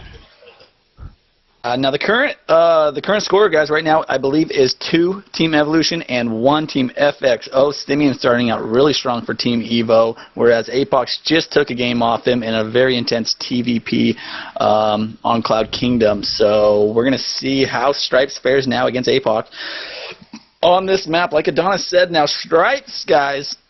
Stripes. No, Stripes is a cool guy. I've had the luxury, if you will. We'll go with that.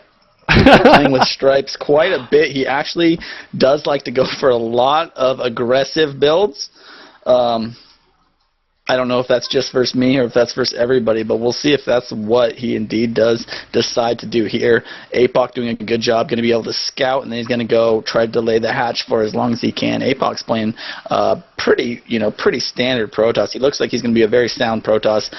If he can indeed pull off the Immortal Sentry all in, it is going to be so hard for players of this caliber to stop. I mean, you really got to have such a good game sense of timings, gases, things like that. So Stripes is going to get a full scout. He does see the Nexus down with his drone. And yeah, I mean, this is standard ZVP here, guys. We didn't get a very long block here for Appock. No pylon was actually put down. Stripes did get that hatch down, and now the probe is hightailing it to the watchtower. And this is very interesting. There's many ways to do an FFE. There's not just one way. I've seen Nexus first FFEs. In this case, it was a Forge and then a Nexus and then a Gateway. Sometimes I see Nexus, Forge, Gateway, then Cannon. I mean, there's multiple ways that it can be done. And it's just interesting to see what, I'm not too sure for you Protoss players how it balances out. But I think that's something that merits some more in-depth look into. You should look into what benefits more, like a 17 Nexus first or a Forge first into. I imagine, Nexus first, of course, is going to be more econ heavy. But, they seem to be more susceptible, because 17 Nexus can actually get away with anything before 10 pull, I believe. 10 pull and anything before. I think Nexus first is actually completely safe. But we do have a double gas coming from Stripes, and it's really, really early double gas. That lets me know it's either going to be like some sort of roach rush or some sort of aggressive play, because there's not really too many macro-oriented things you can do with the double gas. No, this tells me he's not taking a third. He's either going to go for a Baneling bust or a Roach Ling bust here. He's taken 6 workers on the gases. This is definitely imminent attack here in the next 5 minutes or so. We'll see how Appock decides to scout this, if he does indeed scout this at all. Yeah, and I'm interested to see how this works out. I'm not going to lie. I've played Zerg, and this never works out for me. Sometimes I'm pissed off. Protoss. I get pissed off of playing Protoss. I'm like, screw this. Double gas, going Roach Warren, exactly what Stripes is doing. Send like 8 roaches out. And it's if the Protoss spots it, he just throws down 2 extra cannons, and it's going to be very hard for the Zerg to break it. But if not, if the Protoss can get up there, the Cyber is not going to be able to. Usually off 1 gate, they're not going to be able to pump out enough stalkers or anything to deal with the roaches. Or sentries or anything like that in time, so it could work, but we'll see what he decides to do here. It's definitely going to be a Roach Ling all in. He opted for that second Zealot as opposed to an earlier Sentry, and he does not quite have a scout out to see if there's a third for the Zerg, and that is usually telltale signs of imminent all in, is if that Zerg takes that third or not. And in some cases, it can actually be faked, but his Sentry count's going to be low, and that's kind of crucial. It's going to be Sentry count and cannons. I mean, that's literally going to be what the deciding factor of this. And there is a scout in there just kind of checking things out for Stripes. He sees this Robo and this additional gateway going on. And no, I'm confused about this evolution chamber. I'm confused about the 3rd and 4th expansions. Yeah, I just now saw that too. So it looks like it looks like Stripes is going into the macro game after that heavy gas opener. It looks like Stripes is absolutely drunk, is what you meant to say. No, he's kidding, but Let's grab a little bit of the production tab in here. Yeah, I changed it. Yeah, I mean, Stripes is indefinitely behind in worker. It's going to be hard for him to catch up, but he did drop those 2 extra bases. But with his current gas situation and worker situation, every single one of those bases is going to die to any type of push. So, and if we kind of look at it, it looks like it's shaping up to be a sort of delayed Immortal Sentry all-in. It's lacking about 2 additional gateways, but it's getting that sentry count. It's pumping Immortals, and in the Harvester tab, we got nearly double the Harvesters of the Zergs. So we're actually starting to see how bad this double gas opener is actually affecting the Zerg, even though there's a 3rd and 4th on the way. It's like he has the 3rd and 4th on the way, but he's not going to be able to utilize them because those double gas did not warrant enough minerals to make sufficient drone counts to actually pay for those expansions. So essentially he puts himself at sort of a net loss, and until he, you know, this attack I feel is going to come much sooner than, you know, he's going to be able to pay for those. So essentially, here's the additional gateways. I don't feel it's looking too good for the Zerg right now.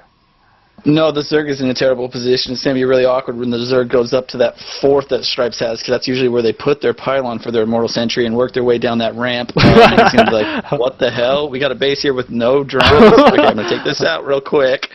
And then continue to raffle stomp your player. And it looks like he's going to move out right now, actually, with his sentries. 2 Immortals, 1 more Immortal, actually only 2 Immortals. So not the usual 3 to 4 Immortals that we usually like to see, but he's just going to be moving out on the map, cleaning up Overlords, indefinitely supply blocking Stripes. Stripes in a terrible position. He actually has 22 larvae that he cannot spend. He's so hardcore supply blocked right now, and it is just spiraling downhill quick for Stripes. Absolutely. This good general knowledge of Zerg like to spread out their overlords to find, you know, sort of proxy pylons, but in this case it's like it's coming to be, you know, come back and bite them, because, you know, they're getting picked off. It's supply blocking them, putting them even more so behind than what he already was. The Harvester count is still very lopsided in favor of the Protoss, and, you know, I don't know what prompted the Protoss to do an expansion, but I guess he's feeling pretty safe. I don't know. It actually kind of signifies. Right. It signifies why he didn't add on those 3 gateways right away, as he normally would, because he wanted to afford that expansion.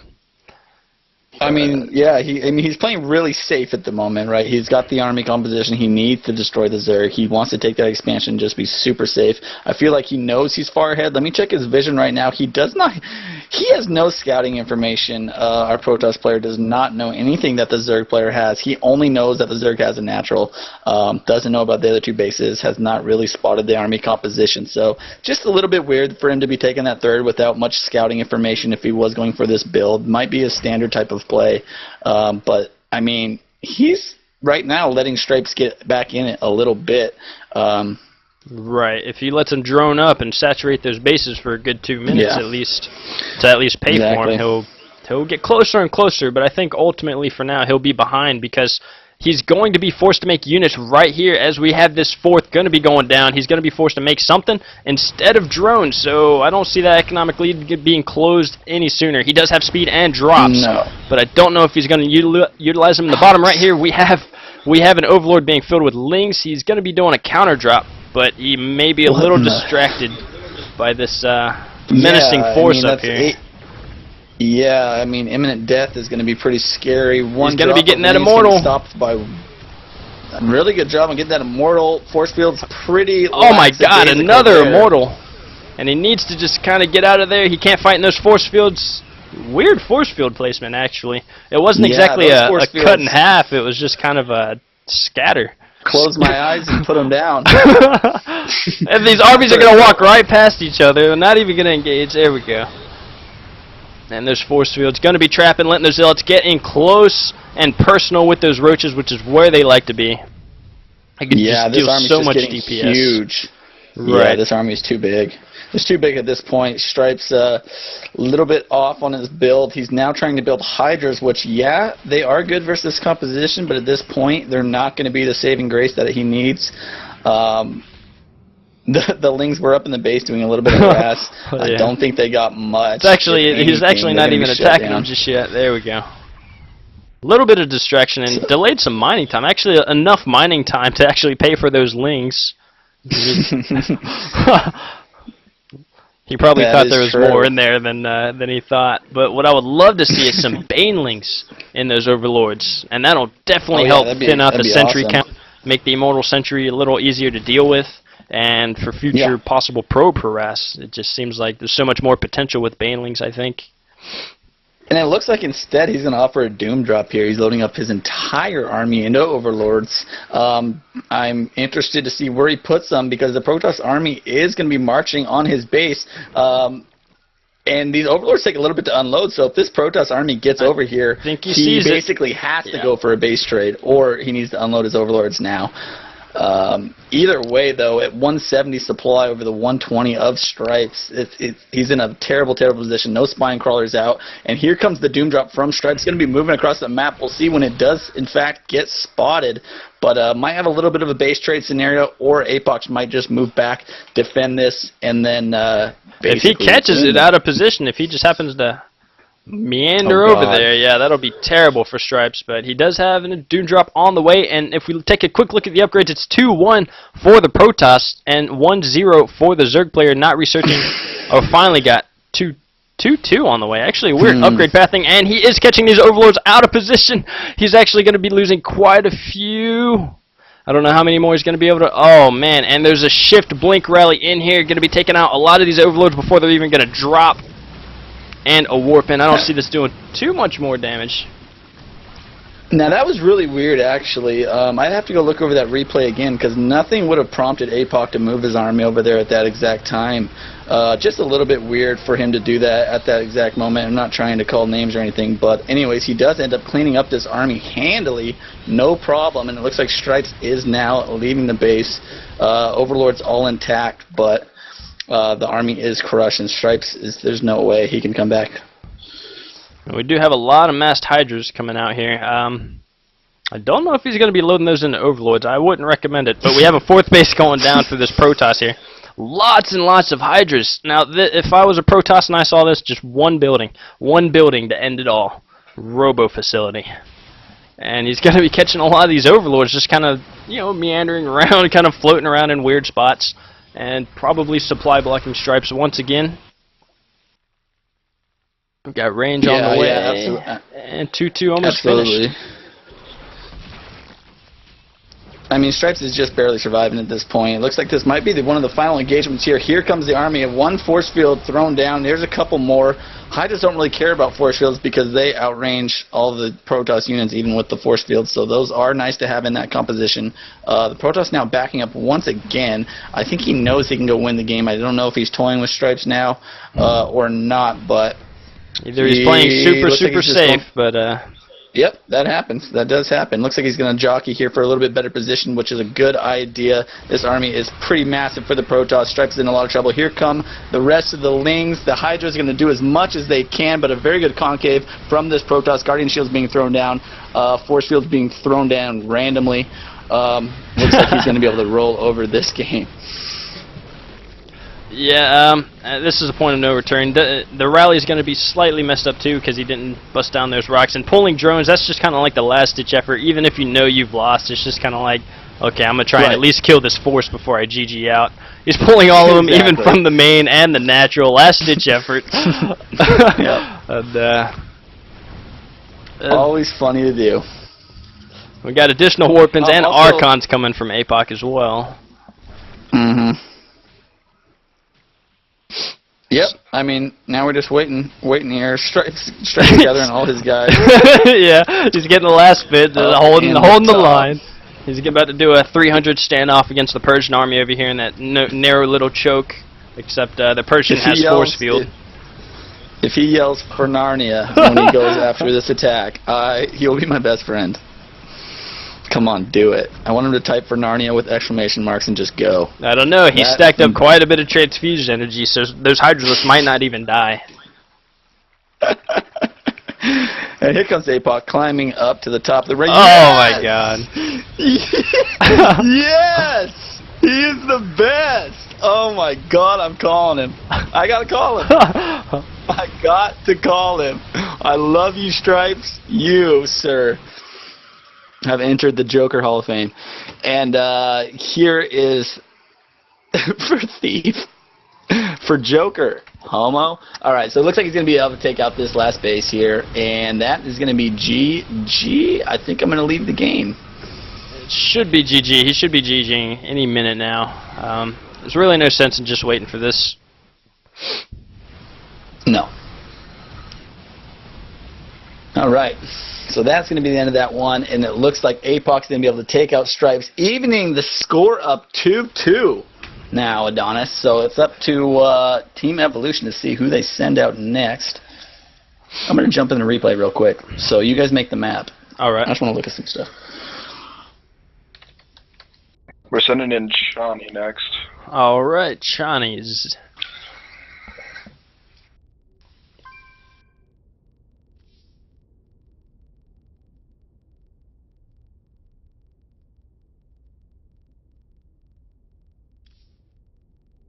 Now, Appock played a pretty solid PvZ. It was very interesting to see him not go for, you know, just like an insta-win strategy, put it that way.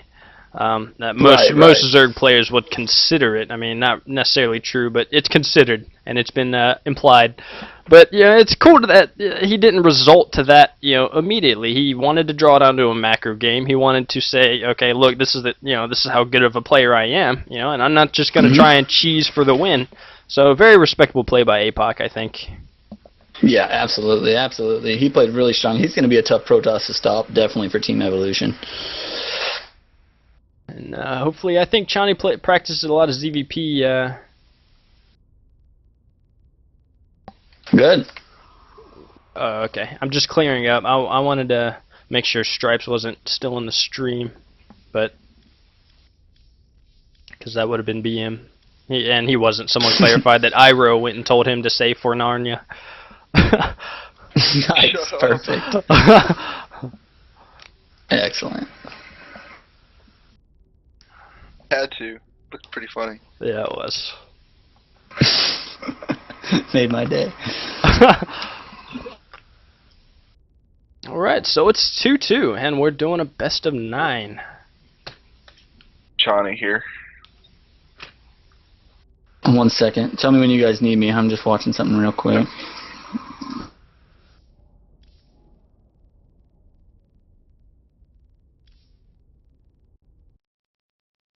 You know what? Let's just choose Chonnie's map, or he wants Ohana.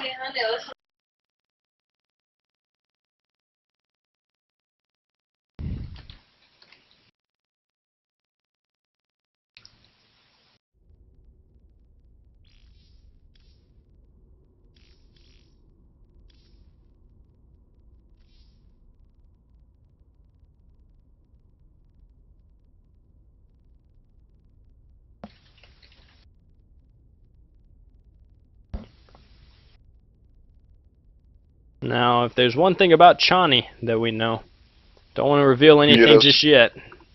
Oh. Joking. It's gonna be.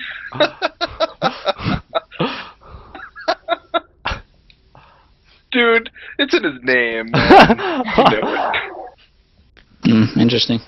Okay.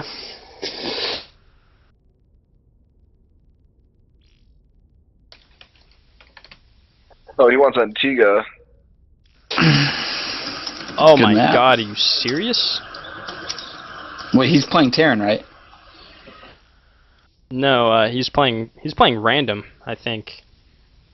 Wow, that's an awkward map choice then. He changed it like 10 times before the clan war.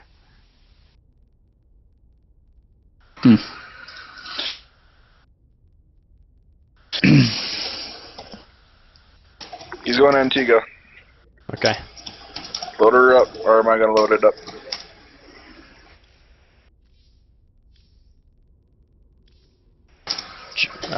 Ken, you making it? No. Sorry, I'm doing something real quick. Can you make it, Roku? Yep.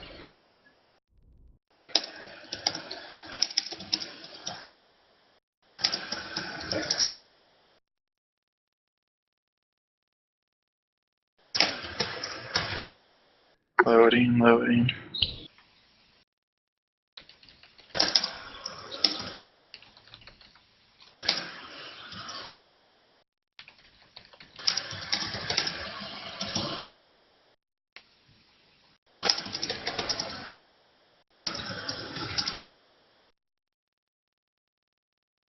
Apparently, it doesn't want to search for that map, so I guess it'll pull a little bit Knowledge differently. bombs. I like it.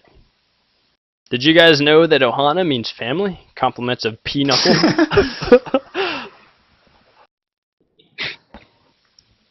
Alright, I think He Johnny's... doesn't want to load that map for me. That's a broken map for me. What the I should see here. Do you have the map up? For some reason it's not letting me go to it. I'm missing 3 maps. I'll get it. Which one was it? Antiga, yeah? Yep, I'm missing that map in, I guess, Ohana No problem. LE for some reason. I got the MLG one anyways. The LE one has not the right shit. Okay. I got it. Hold on, let me get this in here. Dependencies. Let's get Bullseye. Let's get... You know what? Yeah, let's get Bullseye. That's fine. Let me relog. I had some sort of dependency problem. Yeah, no problem.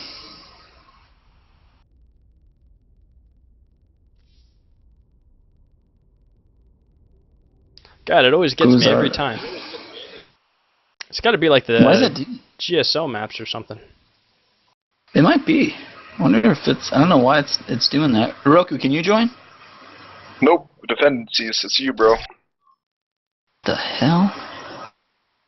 Okay, hold on. Minor hiccups here, folks. Minor. Or major. Either or. Yeah.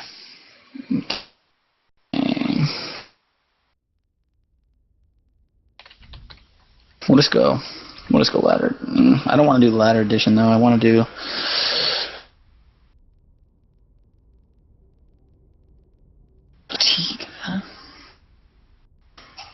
One sec.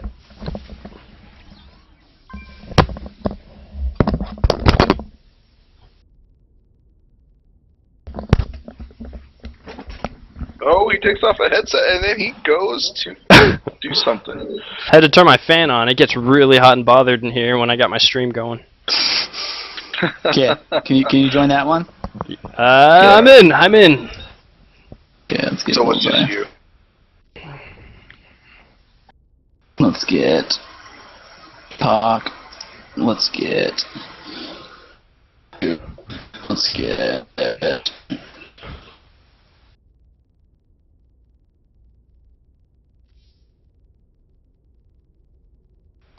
who's our player? Johnny. Johnny.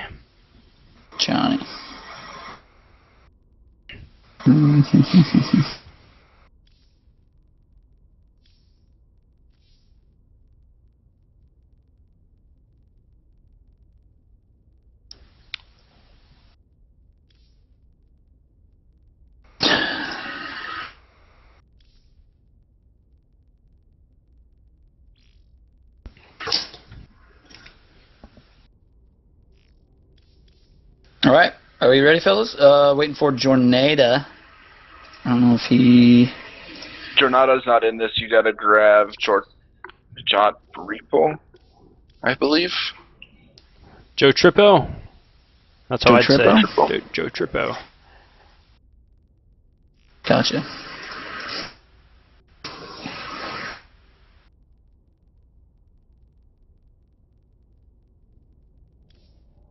Okay.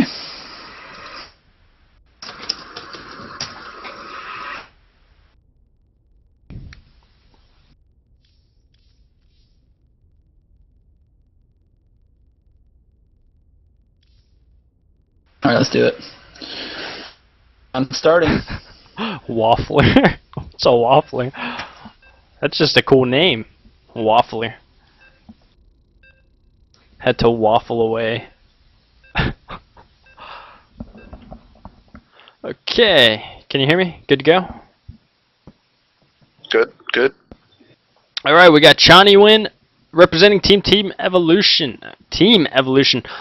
Against, once again, Appock the Protoss playing for Team FXO on Antiga Shipyard. And a very curious map. Very, very curious map choice from Chonnie. Because ZVP on this map it can become very, very difficult because when it gets to that 4th and 5th bases, it gets very hard to defend those, especially against drops in ZVP. We'll see if Appock decides to utilize those. But we do have Chani as the blue Zerg spawning in the bottom left, and Appock once again, the red Protoss in the top right. And we saw some of the ZVP play, and he plays very passively, it seems. Very just kind of, you know... Oh, okay. Just kind of chilling, and we got to pause here. Chills and tries to get up to his third base, and, you know, using those sentries to kind of, you know, keep himself safe, like any Protoss is supposed to do. And, you know, Zerg tried to forego that in the last game. We saw with some drops or something like that, but Chani does have kind of a trademark style of play, and we'll see how well that works on this map as well. So now I just realized, or I just found out that Chani's a left-handed player, so he plays with the keyboard. Hold on, I'm the guy that has to resume. Okay, so I'm right. Resume. Chani's a left-hand player. Plays with the mouse in his left hand and macros with his right. So I mean, just a little different than a lot of, you know, most of the players. It's really weird. I mean, you'd have to get a left-handed mouse, right? Most are right-handed oriented, I guess. I think you can swap the buttons. Oh, true. Well, I guess if you got like gamer mouses and stuff, a lot of them are shaped like, you know, for your right hand. So I guess it'd have to be like a standard mouse. That makes sense.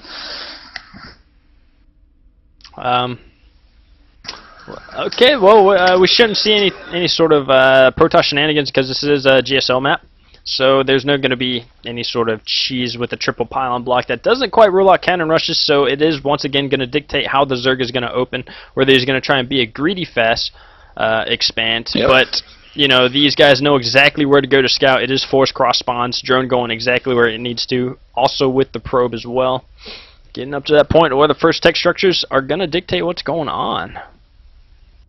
Yeah, absolutely. This is, like Donna said, this is the WCS version, so we're not going to have gold in the middle either, where that was very Terran favored. They like to planetary that even before sometimes they take their third. They like to planetary that up. Very defensible spot with tanks on the high ground. So that is going to make it more balanced. We don't have any Terran in this matchup, unfortunately. But, you know, that's just another little tidbit about this map that we're going to be throwing on. We are going to go for a Forge Fast Expand from Appock. And some Protoss players like to do it like this and just basically wall off to their nexus, put a few buildings behind for ling run-bys, and others like to wall off right up at the ramp. You know, kind of personal preference, personal play style, if you will.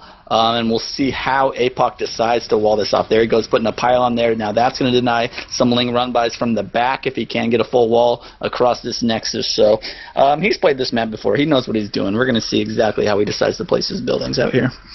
And as I mentioned earlier, what is Chani going to do? How is he going to open up? And he actually went for a 15 hatch. He's showing no fear of any sort of cheese, and he did a delayed 16 pull against a Forge first opening. Now, it wasn't a Nexus first, and he did a drone scout, but he still opted to do that 15 hatch. So he's not going to be behind in any way. Like, if he were to open up 15 pull first, yeah, he would have been, you know, just slightly by a drone or two behind. But, you know, and he is taking that fast third, so it's even slightly faster. Risky. Yeah, it's even slightly faster than your standard 21 supply third hatchery.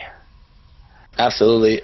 Very, you know, like you said, with the Forge first, it's super risky because most good Protosses are going to see, hey, you know, your pool is delayed.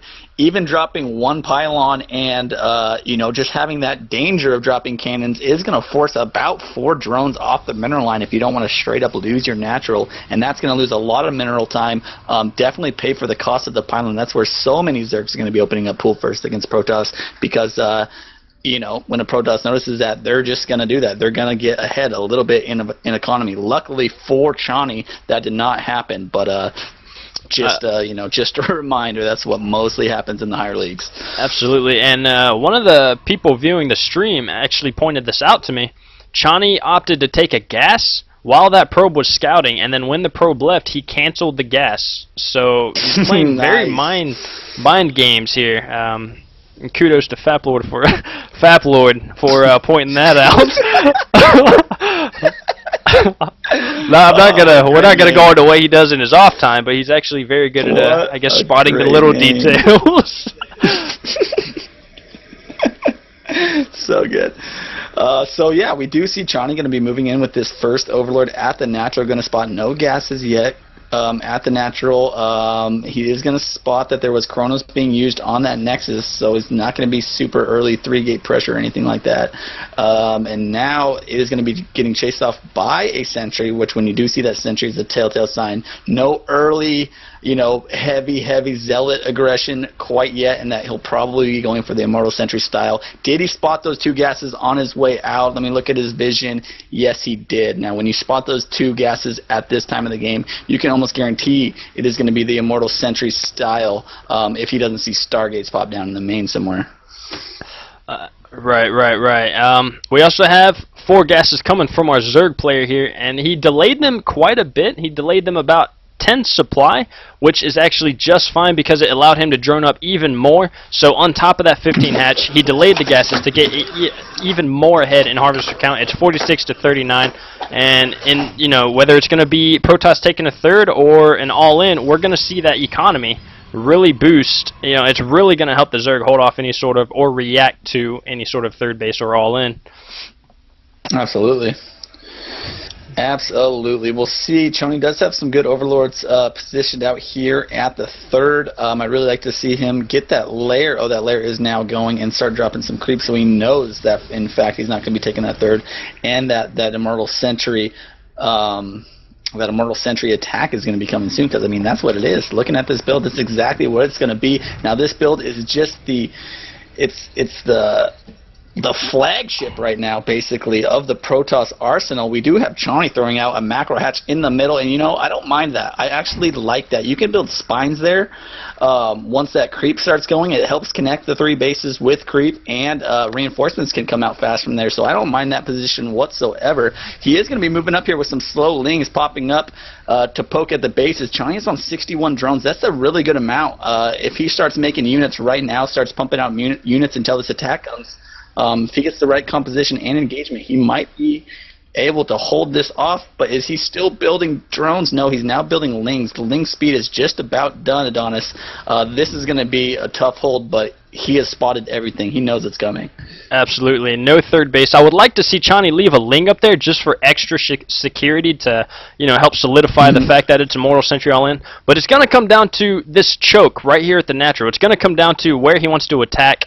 If it gets anywhere near the Zerg base, I have a feeling it's going to be done for. There's a lot of chokes, at the third base of where the rocks are, and if this creep isn't distributed enough at that macro hatch placement, he might not be able to utilize even spines. But Chani's doing the right decision. He's going to try and catch the army as it's moving out before it has time to mass and get to that super large force that's so menacing for Zerg.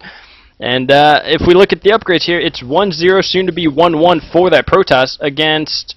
Currently 0-0, but it will be 1-1 by the time the Protoss decides he wants to move out. It may be actually he's moving out. He's delayed a little bit, so I don't know. It's looking really sketchy on both ends actually. Yep, I absolutely agree. Aspire is being put down. Kind of a weird timing for Aspire to be put down when you need to be building this army as big as you can. Choni's floating a lot of minerals and gas right now. He needs to use those up quickly. I don't know if he's missing injects or what, but he needs to straight pump units now for the next 2 minutes at least to be able to stop this army. The important part is he needs to try to bait some force fields. He needs to bait these force fields while this Protoss army is going across the map, especially on Antiga. This Protoss has to go quite a good distance here. If you can bait 6 or 7 force fields when that final attack does come, the Zerg could be in good shape. Now, is Choni going to build 14 mutas when this Spire pops? I don't know. He's making quite a bit. Money. And this could be okay. With this army composition, we have 9 mutas coming out. Oh my God, I don't know, man. It's going to be looking super very close. sketchy. We have 2 proxy pylons on the left side of the map. It's going to make for a really close reinforcement point, and we're going to have an engagement. These links leading the way. Force field, perfect force field, cutting the army in half, exactly what it wants. These roaches bouncing around in the back, not able to even get in range, and they are trapped. A lot of units in the front line just going down, not cost effective at all. China just needs to back up, get out of there, remax, and or reinforce rather.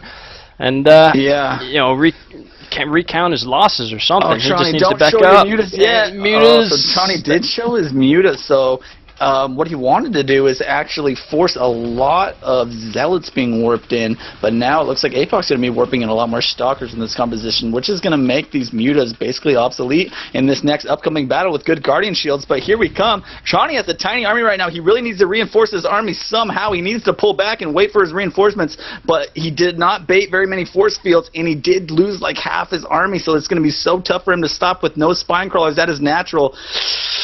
This is looking pretty scary here, Adonis, for our friend Chonnie. Absolutely. He's just been so cost efficient, the Protoss, very cost efficient in all the engagement that they had, and he's feeling safe enough to even delay some warp gate units to reinforce and go ahead and take a third. So at this point, the Protoss cannot be attacked. Like, you can do a roundabout attack, but it, with all the chokes in the base. Chonnie forcing he's forced. He was actually focusing forcing an engagement right now, and he's still doing it. He's actually doing a very good job with this engagement. A lot of these Stalkers are going down pretty quickly. The force fields were okay.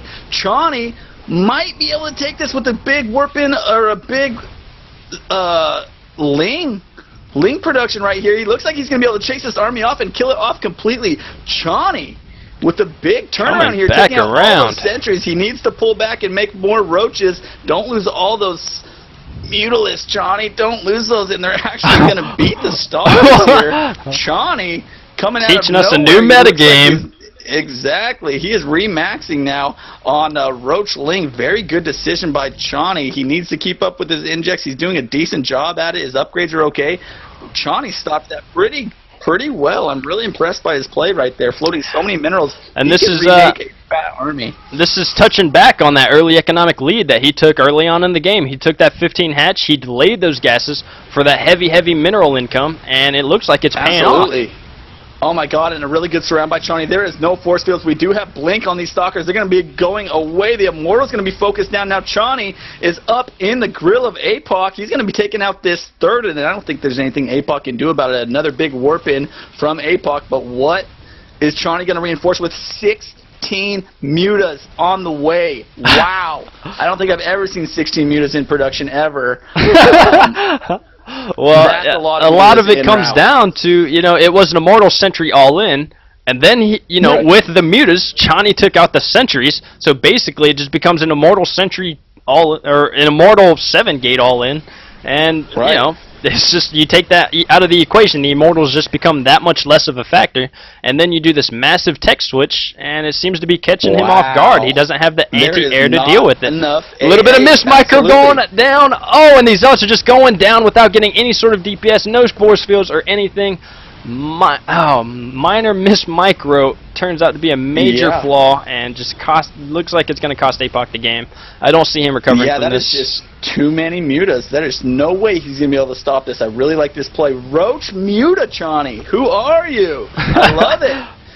I love it. He's going to be able to come take out this photon cannon, just roll up this army. There's the GG by Appock, and Chonnie takes the win for Team Evolution, putting Team Evolution up 3-2 in this clan war versus FXO. Very interesting play. Very, I love it.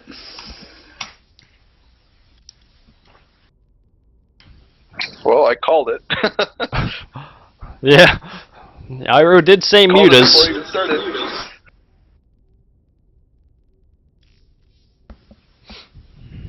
Iro did say Mutas.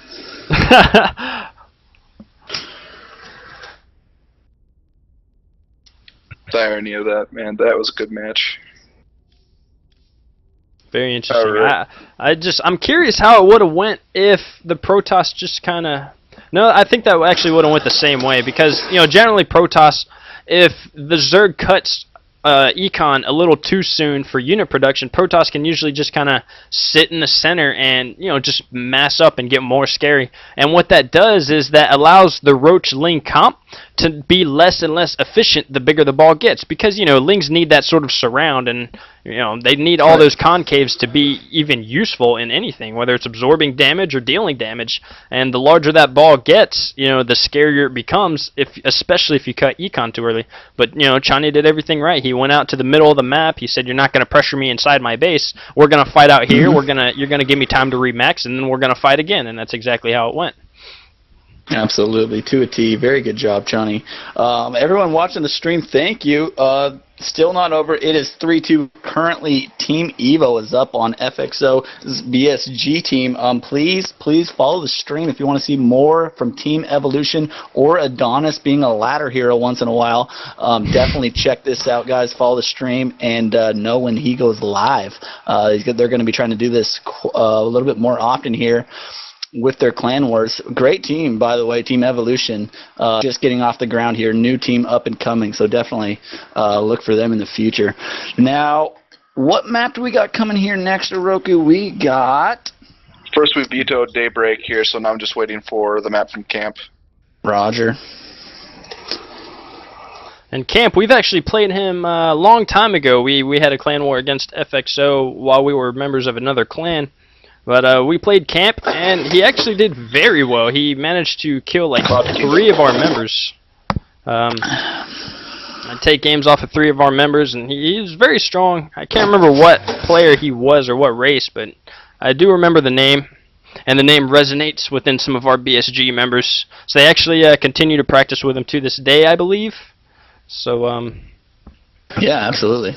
Yeah, looks like we're going to get Cloud, so I'm a little bit disappointed. We don't have much of a variety in these maps. I'm glad we got to see Antiga, but with this awesome map pool like Whirlwind and Abyssal City, we haven't even seen a Daybreak match. I'm upset, but oh well. We'll play on Cloud. I think it gets a little intimidating to move on to those unfamiliar maps because of the, just scouting patterns from what you're used to when it comes to ladder maps. It really kind of throws you off. And absolutely. All right, let's get the boys in here. Let's see. Who won that last match? Chonnie, that's right. How could I forget? Chonnie, much love. All right, where are you at here? His nickname is Mutalisk, by the way. He is Asian, by the way. No, I'm kidding, but seriously, he is. Let's see.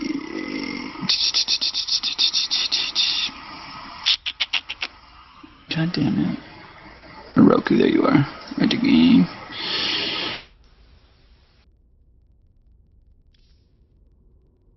Camp. Invite to game. Bullseye. Shot. Pro. Invite.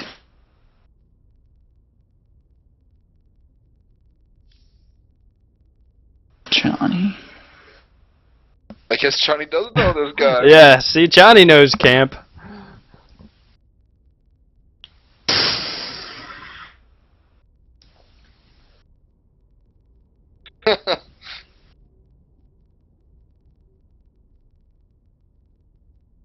All right.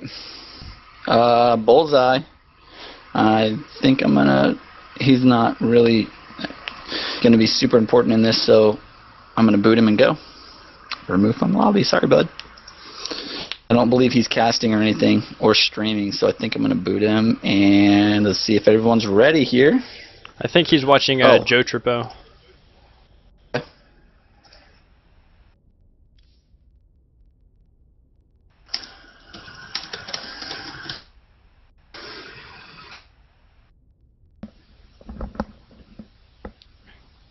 Johnny's not ready.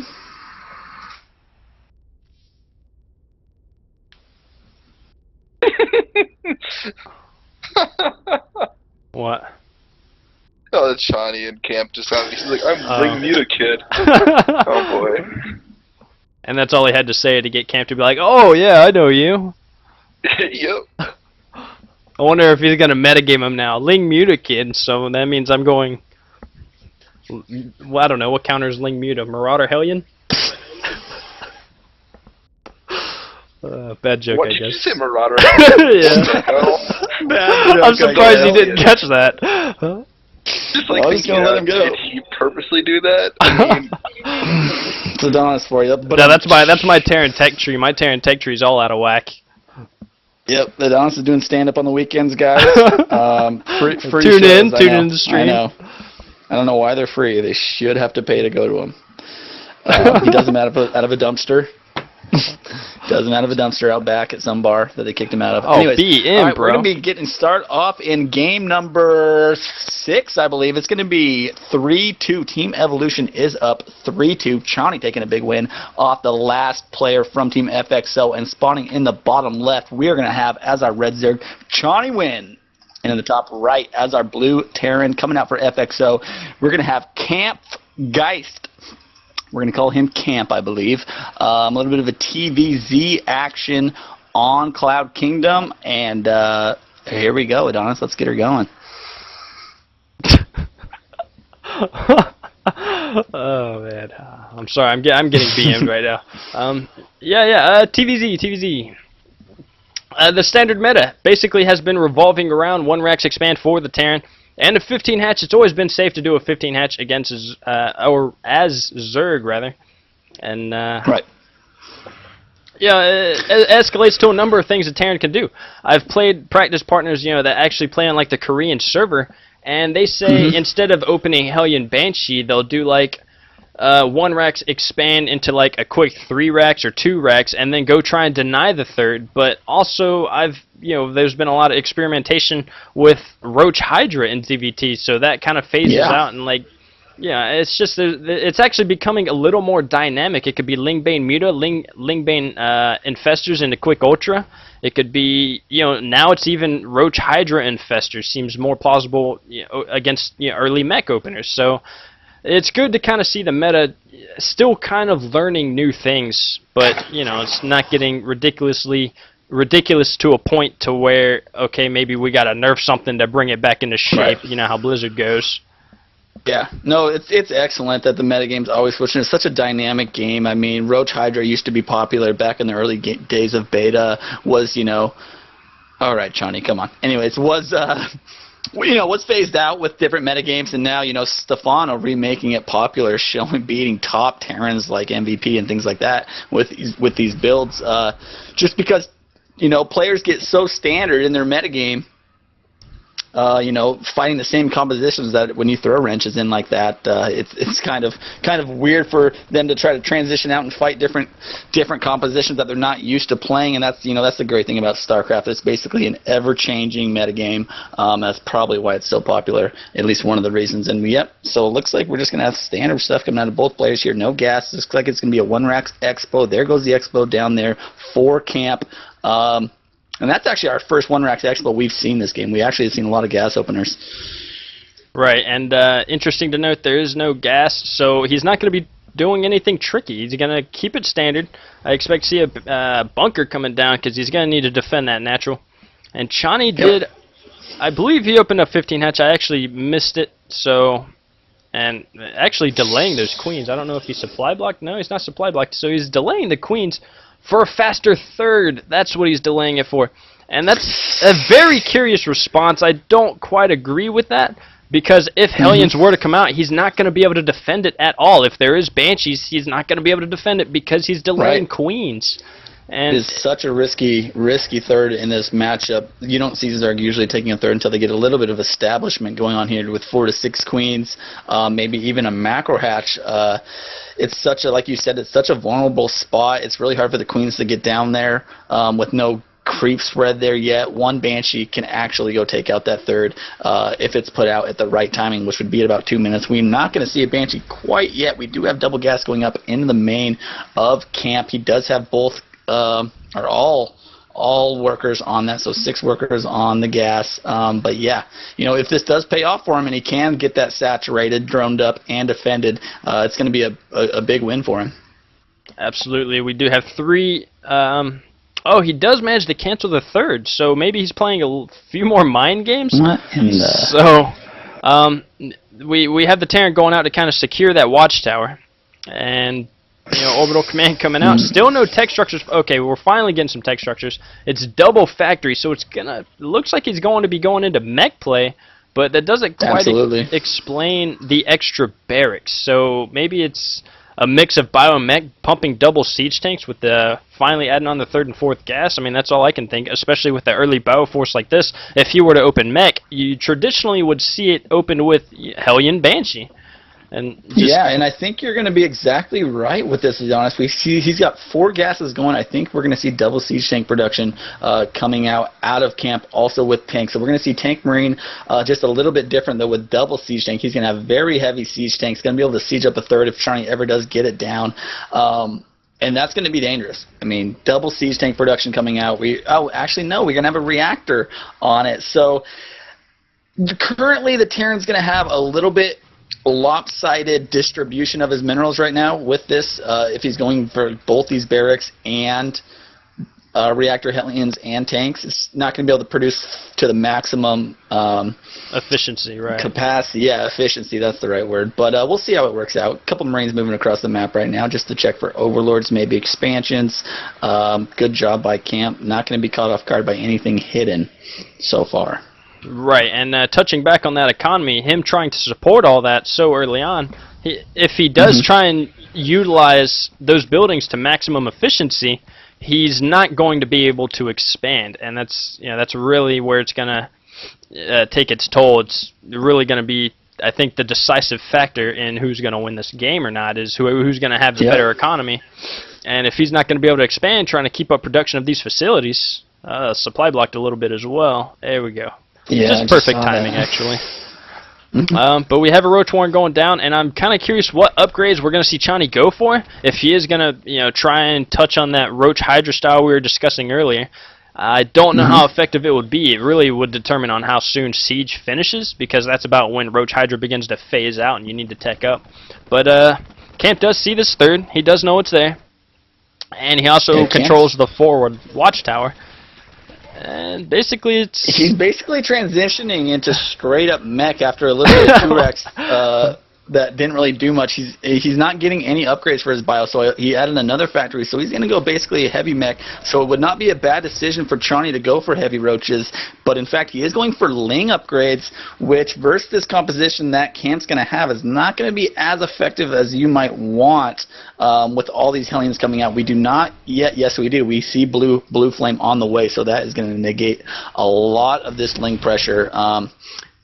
He does have that Roach Warren for safety, but he would really need to start getting Roach upgrades here soon as well. Mechs is pretty hard to deal with just heavy Ling compositions.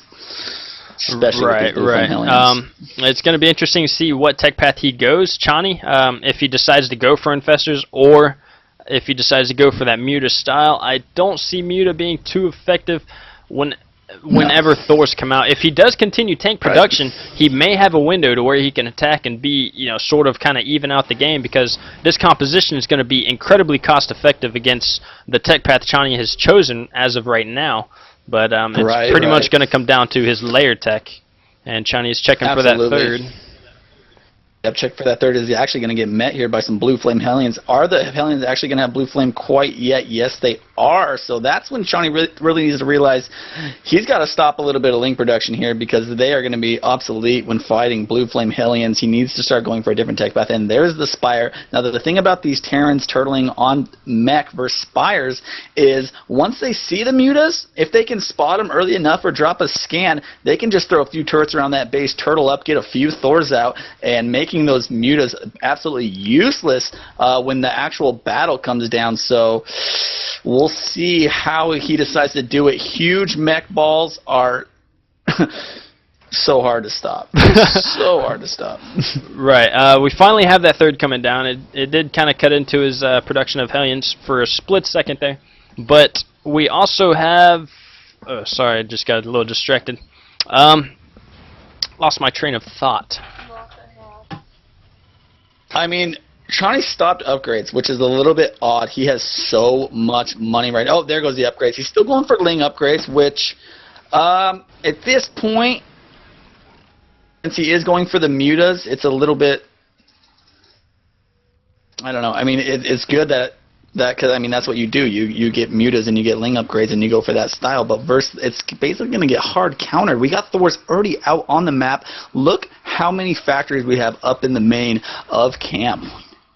6 factories, 3 of them with tech labs, all pumping Thors and tanks at the moment. We have 2 of them with reactors, another one with a tech lab. I mean, he can't technically support all these at the moment, but once he banks up enough money, he's going to be able to just pump units out. And with Thors already on the battlefield, mutas are going to be not the answer Johnny's looking for. Right. It's going to come down to, like, generally when mech is played, it's going to come down to, you know, there's two ways to play it. You're going to do this sort of early push, and, you know, it's going to force all sorts of lings and all sorts of roaches and any sort of layer tech that the Zerg has, or it's going to be a sort of turtle style to where you can't break it, and the Zerg has to take, you know, up to 10 gas to get sort of Broodlord Infestor comp to at least try and do some damage. But, you know, at this point in the game, the layer tech has been phased out already. It's been scouted.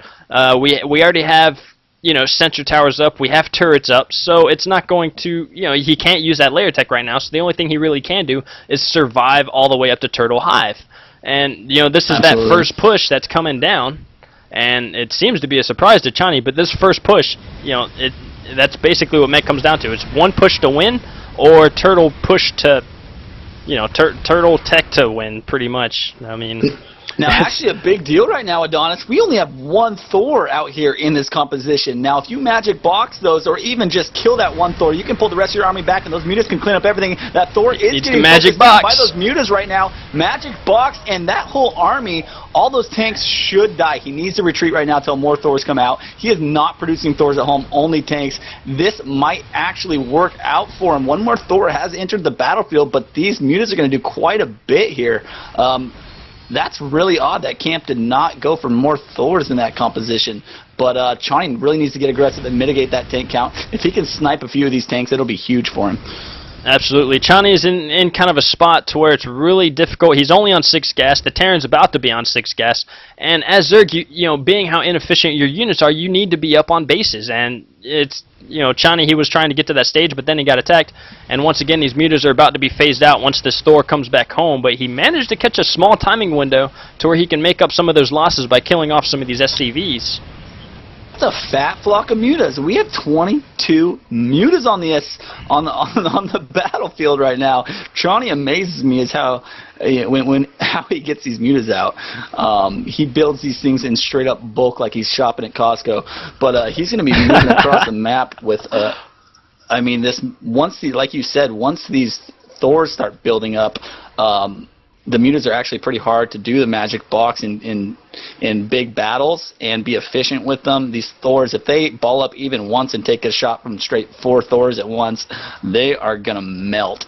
Absolutely. Similar to surface area, the efficiency, as you know, the Thors increase, the efficiency of the muta just kind of gets phased out. So it's reaching to that point to where you can't fight that force head on with anything on the ground. And it's also getting to the point to where you can't fight it with layer tech either. So Chani's doing what he needs to.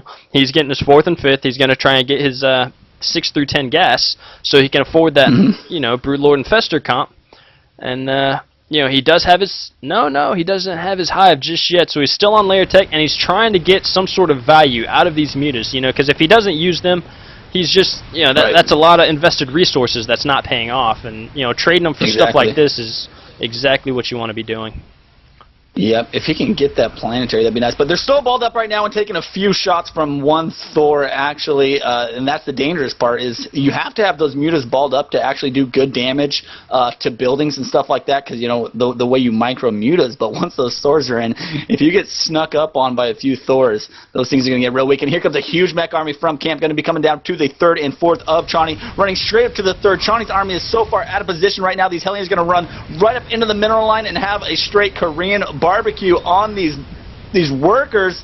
Here come the mutas to help cleaning up, but there's so many unsieged tanks. Those are absolutely going to decimate these roaches. Even unsieged tanks are so good. Their DPS is so high, but once again going to be pushed away by mutas. Where are the Thors? Here come the Thors, going to be taking some shots at the balled up mutas, softening them up so much.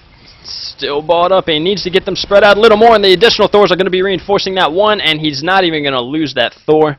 And that 4th was denied once again. He has potential to take gases 7 and 8, but has not quite done so just yet with all this pressure coming from this Blue Flame Hellion. And it gets to a point to where when you start massing up so many Hellions, you would think the counter to that would be Roach, but the splash damage, man, there's so much splash in this army that even Blue Flame Hellions do decent damage against clumped up numbers of Roaches. Absolutely. And I don't know, I mean, Chonnie just made a huge group of roaches. We got 32 roaches coming out, but with Thors and tanks, I don't know if it's going to be enough. He might be able to hold up this force, but with the production of the Terran, with all those factories, it might not be enough, especially with siege tanks going to be sieged up here. Caught him in a perfect moment. Roaches are balled up. I don't know if it's going to be enough. Mass repair coming. SCVs bit by bit coming in, trying to repair from the backside, but no, it looks like this Terran mech army is going to roll over Chonnie's roach army, and Chonnie is now going for a greater spire. He has so much minerals, so much gas, but is it too late? I believe so, because it's just that gets to that serious point to where Terran sieges up right outside your base. You're too scared to try and do a transition, and you can't attack into it because of the strength of siege. And you know, there's so much DPS coming out of those. We got to that point to where, you know, we said you can't fight it on the ground, and you know, you saw exactly what happens when you attempt to do so. Yep, absolutely. And there's the GG from Chonnie, and it's going to bring FXO tied with Team Evolution 3-3. Guys, we got a little bit of a clan war going on here. 3-3, Evo and FXO. I love it. Chonnie being taken down. Do we have more players, or was that... we do have XenN coming up next here. And is this the final match? No, we had to move it to BO9 because Jesus Christ. both of our sides of players came back. Perfect.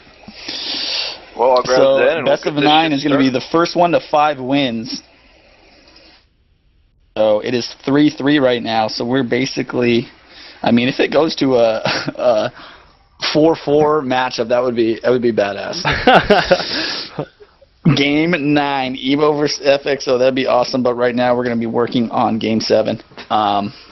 Chonnie being taken out. Now, who is coming in next for Team Evolution? We have XenN. XenN's coming in. Who's going to be... All right.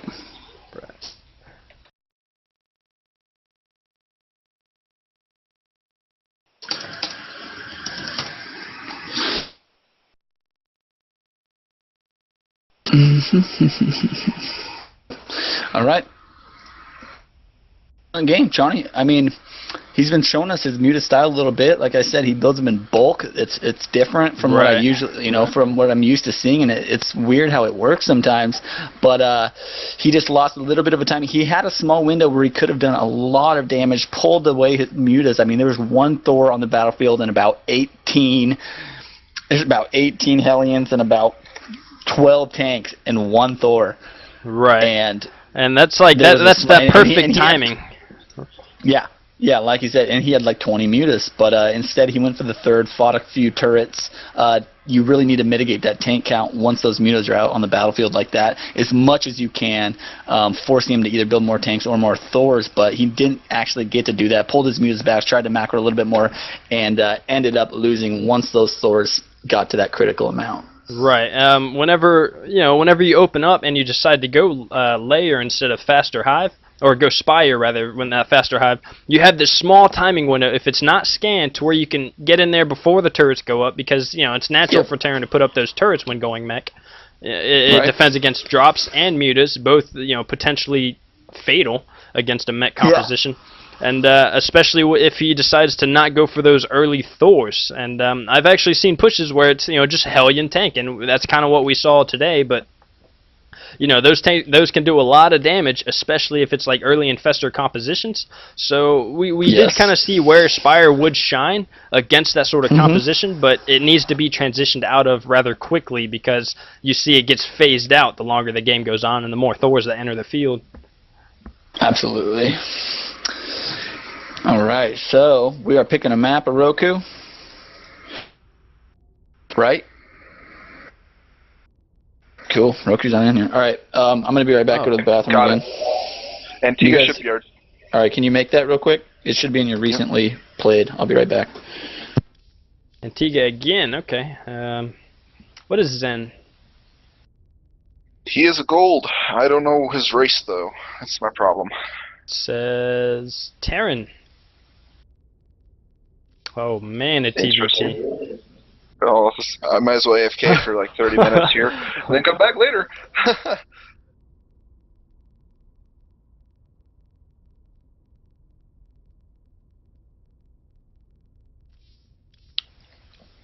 I need to bookmark all these maps. My God, I'm so behind on that.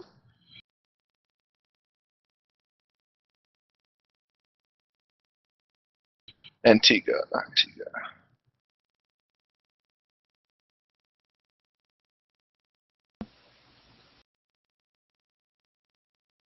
There we go. Who's Adrenaline? He's our other masters. Oh yeah.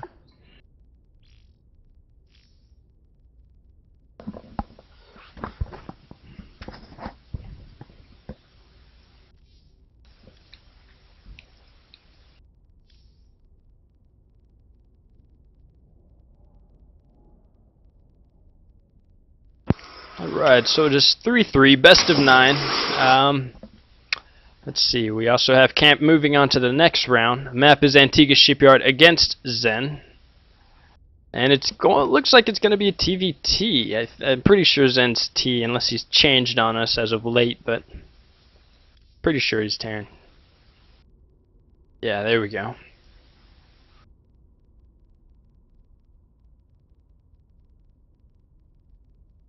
This will actually be pretty new to us, or me rather. I've never actually seen XenN play, so this is going to be an interesting watch.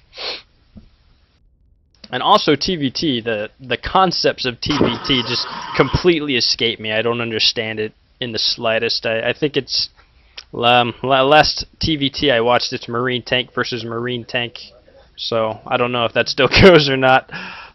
Oh yeah, that's TVT for you. I'll have to leave this to you, Kenpachi. I'll just go AFK or something. I have no idea what I'm seeing when I see TVT. TVT is brilliant. It's either tank marine versus tank marine, or it's going to be mech versus tank marine. Right. That's the other comp. Mech, but yeah. How do you fight mech versus mech? Like, do you just inch tanks around, or I mean, what does that do? Yeah, it's just a big chess game. It's just a big ass chess game is all it is. It's all about positioning and hopefully catching guys off guard, and then transitioning to whoever can transition to Sky Terran the fastest is basically what it is. Alright, well, we have XenN in the bottom right of Antiga Shipyard. He is the blue Terran. And we have Camp moving on from the previous round as the red Terran in the top left. And, yeah, I mean, I don't know what else to say about TVT, really. It's, I guess, composition, counter-comp. I'm pretty sure it's going to come down to drops and drop management. That'd probably be about as much speculation as I can give.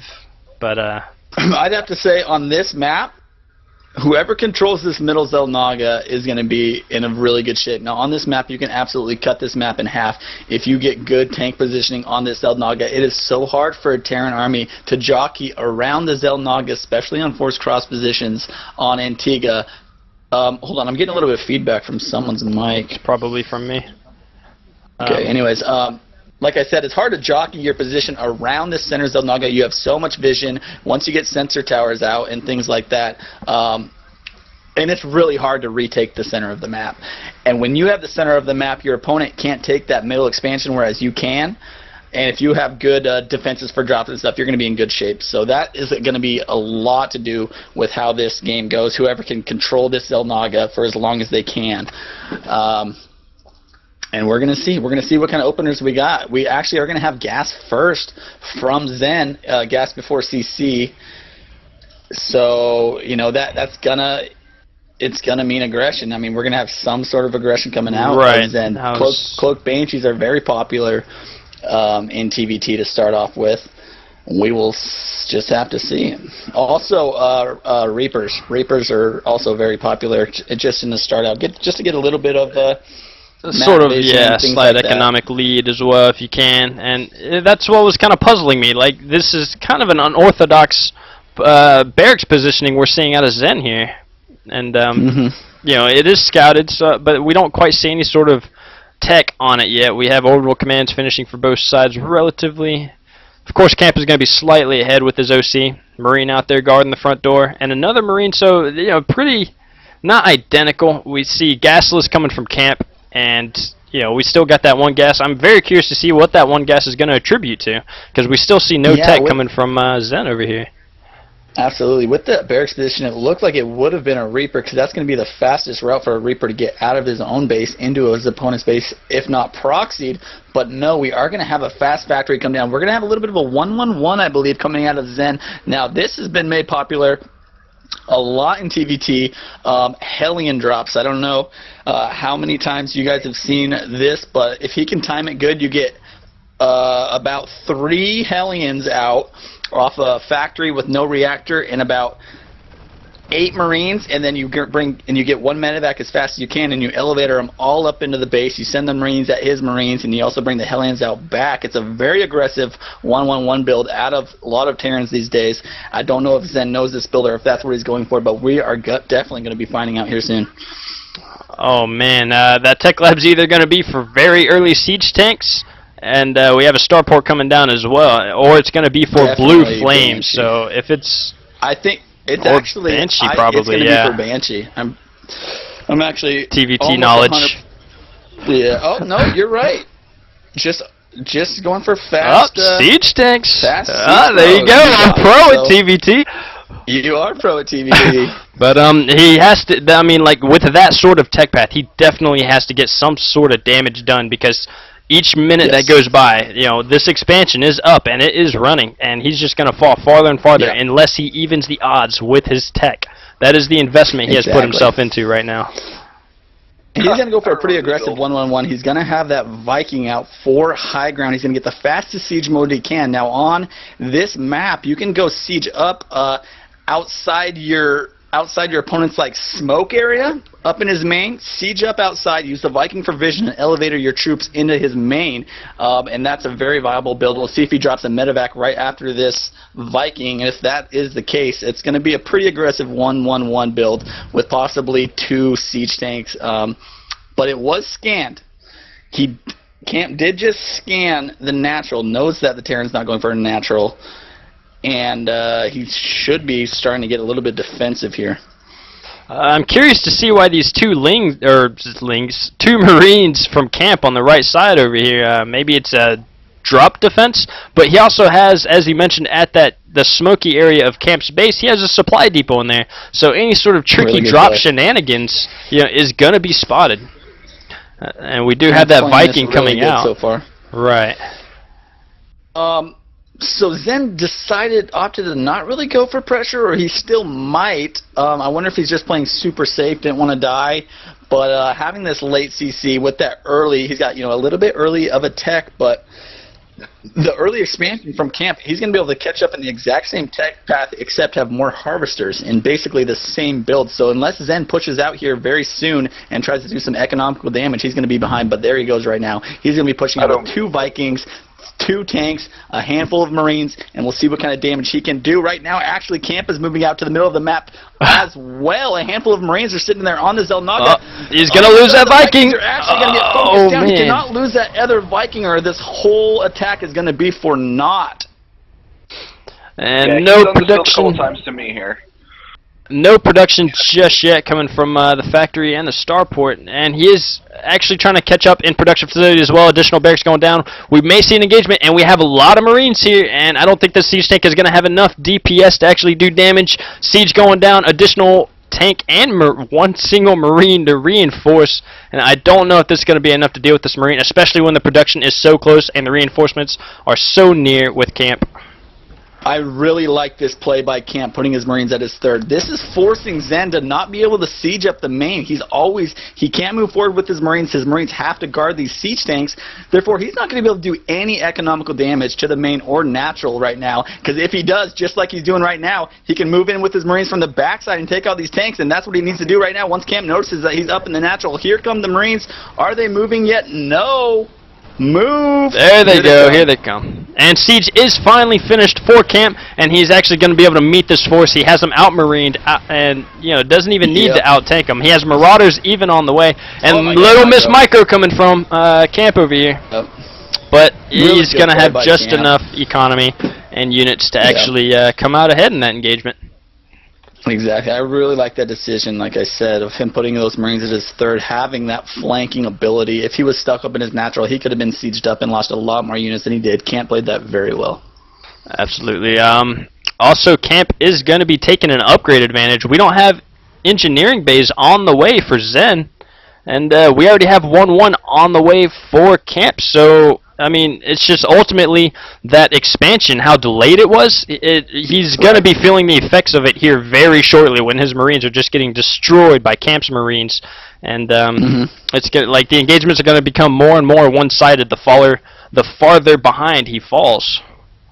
Yep, XenN making a good decision, dropping down a third, knowing that he's a little bit behind here. That might be his only chance of trying to climb back in the economical game here. If he can get that third up and establish, he will be able to catch up pretty quickly if it turns into an orbital. But you know, at this point, it was a good decision. Now he does have dual starports, which I'm curious of what he's going to go for with dual starports.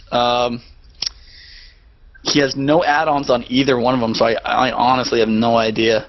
I can't tell from what this build is, if he's going to go heavy Vikings or if he's going to decide to go Banshees or maybe even BC transition, which this is way early for that. He does not have enough gas or, you know, econ at all. So it's just interesting building choices at the moment. And like I said, Camp holding that middle of the map is going to have complete map awareness, going to feel super safe, dropping down missile turrets, a whole missile turret ring around his main, probably going to be taking his third here very shortly. Camp playing very well.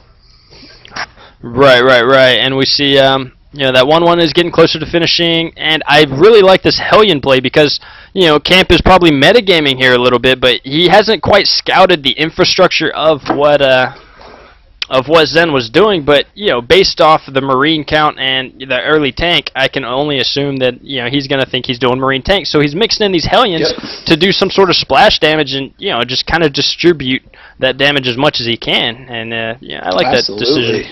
And this third base is up for both sides.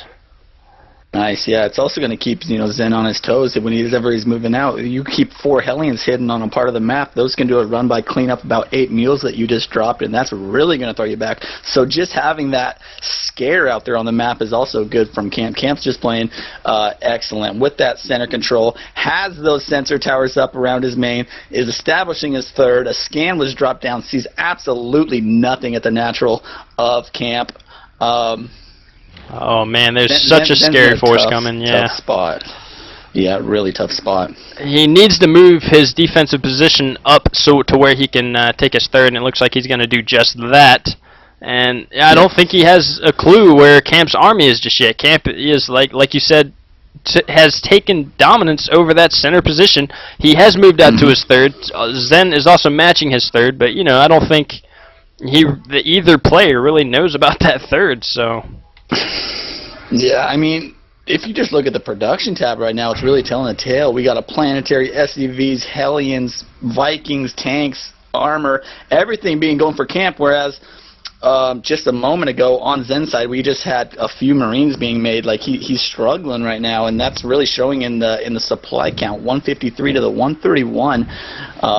In our red Terran player's favor, who has complete dominance over this map. We got a drop coming from Camp over here, and at the same time we got a counter drop from XenN on the left side, going to be trying to threaten that third. And these tanks are not, they're actually going to get sieged just in time, but some of it might get picked off. That's actually pretty huge because I think TVT kind of stems around who has more tanks and who has more splash when it comes to Marines and how clumped up they get. And these Vikings, very good to actually prevent the retreat of any sort of forces. So it was a good trade, I think, maybe a tank or two for, you know, the entire force. And this, yeah, that sensor tower and those turrets at the left side of Camp's base, and the whole drop gets destroyed.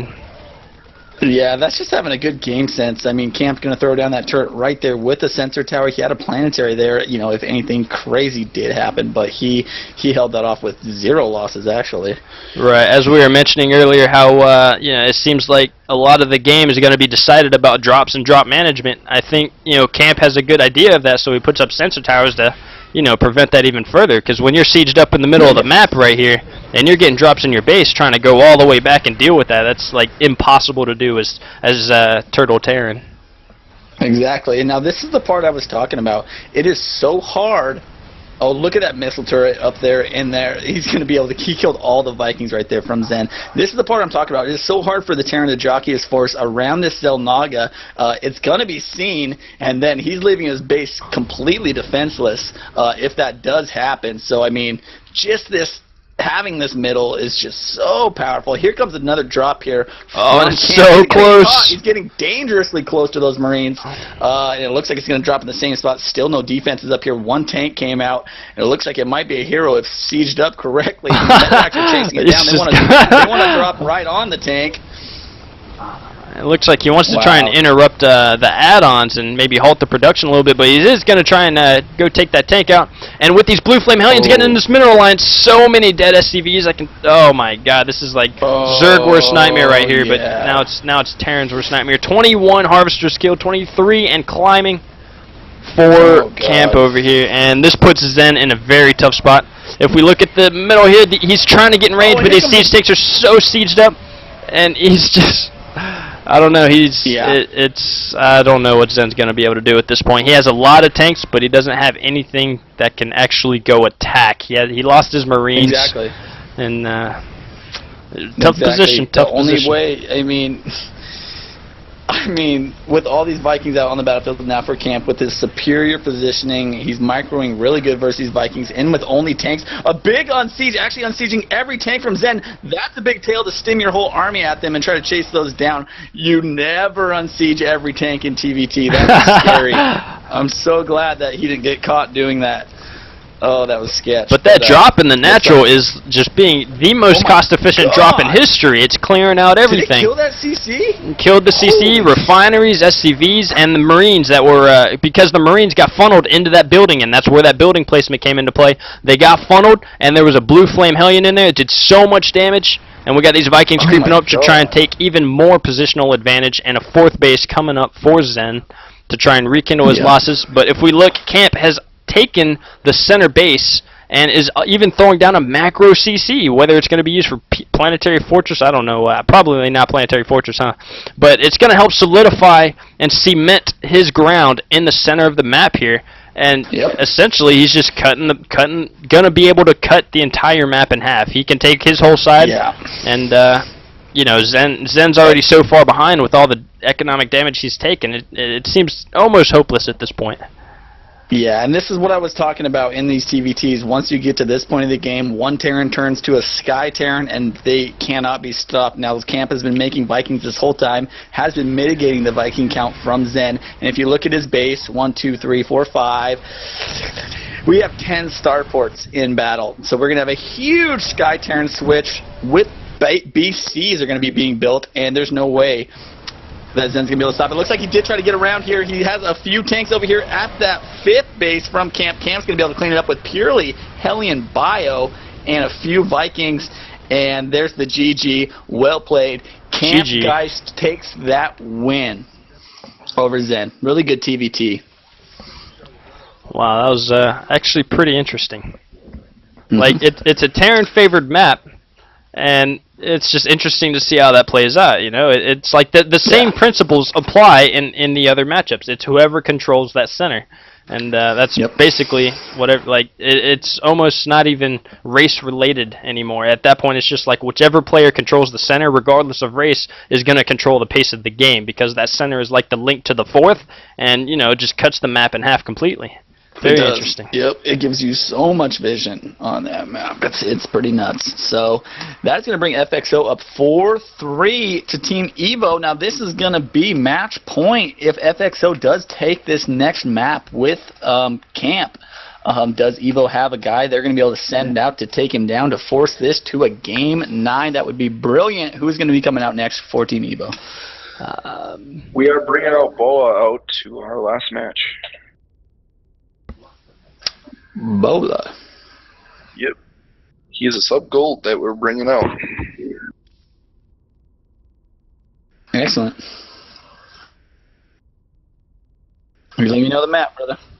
I think in that TVT, it pretty much came down to those openers, really. I mean, we saw the strength of, you know, the potential strength that XenN's opener had, as opposed to the gasless opener that we saw from Camp.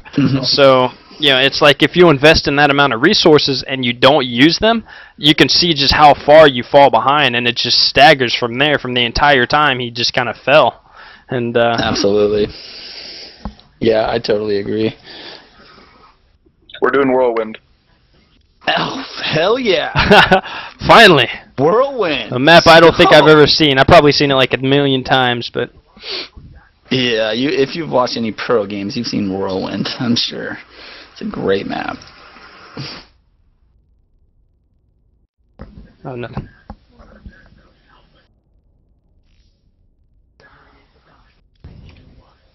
You guys still getting feedback from me? A little bit. Can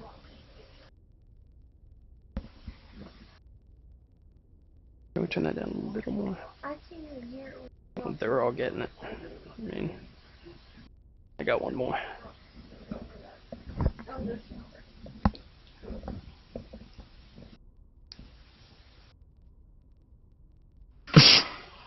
Okay, we're good. This is ghetto double headset, so this guy.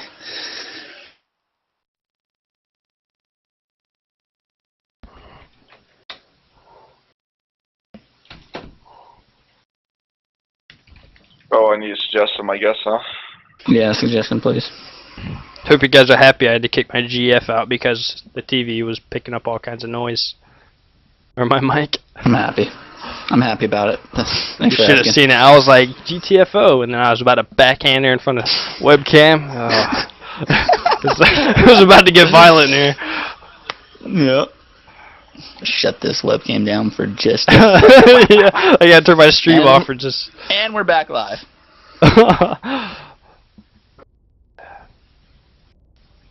Remove remake. Remove that person, then add them again. I don't think Whirlwind is.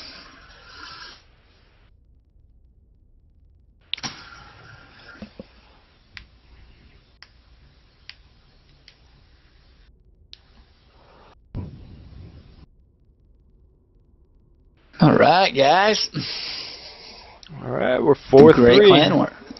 I'm pretty satisfied with this clan war so far. Yep. I like it. Absolutely. Very interesting. Like, our bronze guys, like, played a lot higher level than I expected. Yeah, a lot. All right. I was hoping I wasn't going to be sitting through a 50-minute game and having to kind of fill a bunch of dead space. It was all pretty eventful. Yeah, no, it was really good. I'm glad we didn't have like 10 ZVZs. You know, we haven't had a TVT with our first mirror matchup, and we're gonna have another one, I believe. That's good. That's good. Oh, good lord.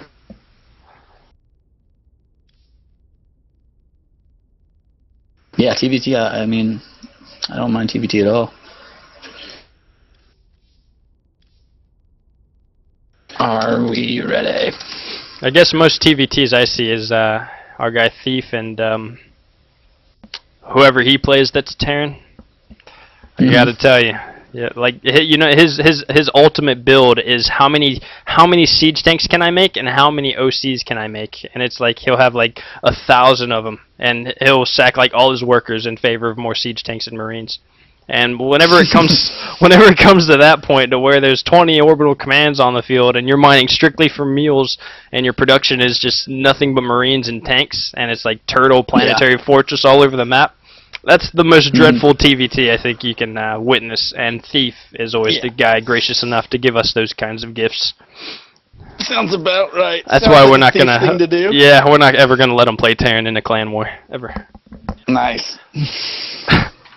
Whirlwind. I think I've seen one map or one match of this, but I think you watched a clan war from my team. Right? Yeah, I did. That's like the only time I've ever seen this map. But to take it away, we have GSL Whirlwind Bua representing Team Evolution spawning in the top right and in the bottom right. It is not forced cross spawn. We have Kampfgeist as the red Terran. So another TVT. It is the TVT finals. I know some of you guys are pretty excited about that. We'll see how this one goes. Technically, if Bua wins, you get one. You won more because it's 4-3, right? Oh, right. You're right. You're absolutely right. So I mean, game point for Team FXO, but if Bua wins, we're going to go to a game 9, and that will be the finals. But, you know, if FXO wins right here, that is going to be all she wrote. We'll have to see, and it's going to be, okay, looks like a pretty standard opening from both these players. It's going to be, well, we can't really dictate just yet, actually, but I don't know how do you kind of cheese as in a TVT? I mean, it seems like, I guess it'd be the similar as a PvP, like Proxy 2 Rex, but instead it's like Proxy 2 Gate or something like that against a 1 Rex. Yeah, Proxy 2 Rexes can happen early. You know, 3 racks, bringing a few SCVs, like stuff like that can happen. On this big of a map, though, I don't see it being very viable. If you guys can notice at the minimap, this map is absolutely enormous. Cheese is not very viable unless you proxy it in their grill. And if it doesn't work, you basically lose because it'll take you seriously 20 minutes to fly your barracks back to your main. So it's not super viable in this. And I guess that's the only cheese. There's a lot of aggressive builds you can do that aren't really considered cheese, but that are a lot of 1-base timings.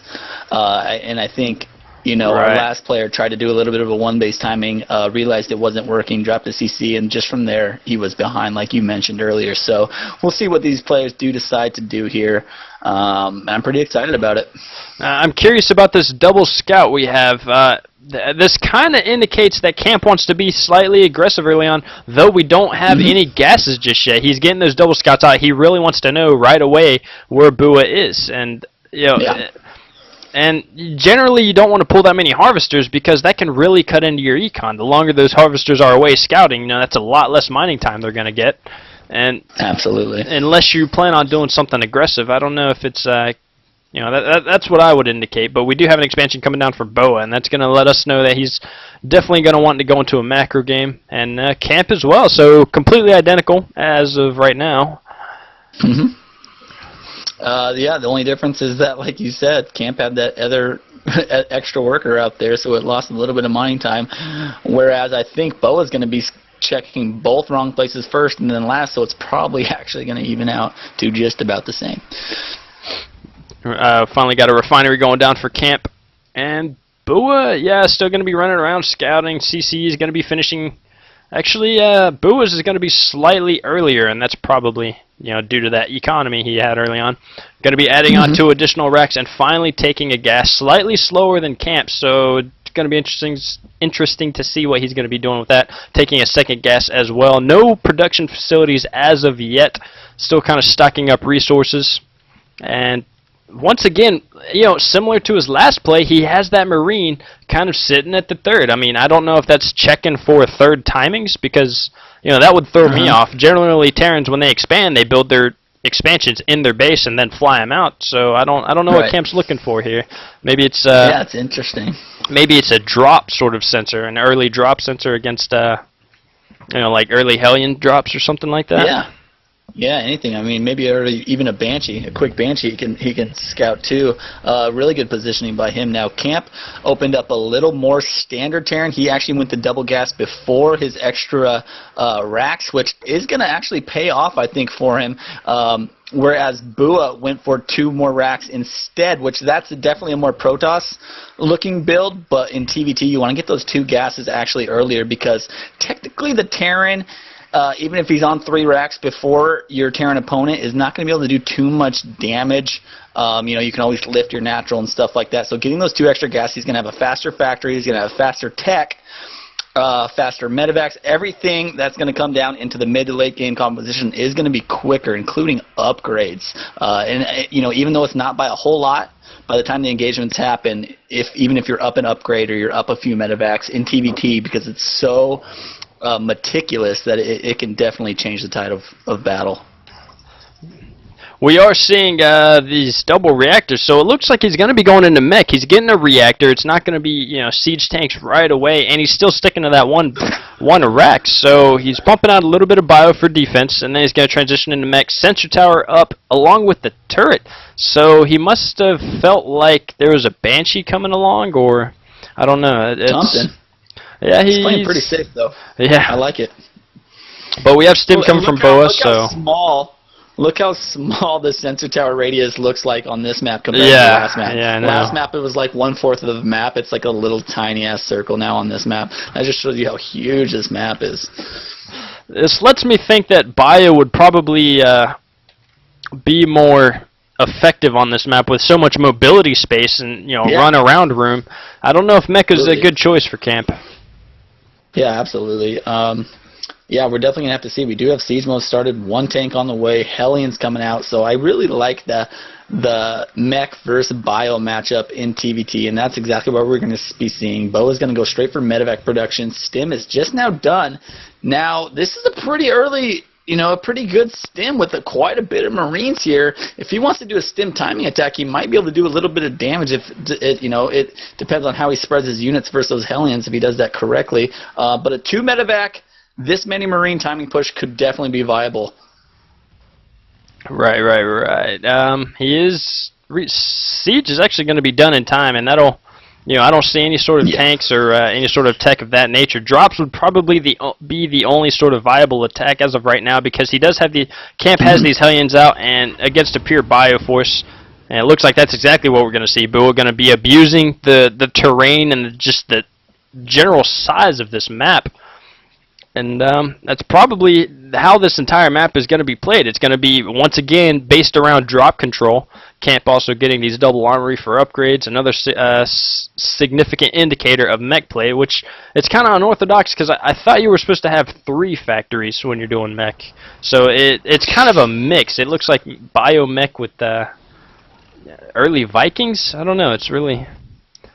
Yeah, it looks definitely like he's going to go more kind. heavy into Sky Terran a little bit earlier this game. That's, I think, where that 1 factory is a little bit, it's going to be a little bit less because he's pumping out dual Vikings. But it looks like this drop might be coming in here on the left side of the natural. Camp's army is all out there with siege tanks, so I don't know how much damage this is going to do. He's going to go for the carpet bomb drop, and there it goes. Yeah, that is actually going to do next to 0 damage, still dropping Marines to their death. Those poor bastards up in that thing are like, dog, don't drop me. Don't drop me. Absolutely, especially when they're that close, and the way just medevacs drop, they drop them 1 at a time, and they just get picked up so easily. So it was a bad drop position from Boa. Yeah, and he got chased down by those Vikings. That is going to cut down in his medevac production greatly now with these Vikings on the battlefield.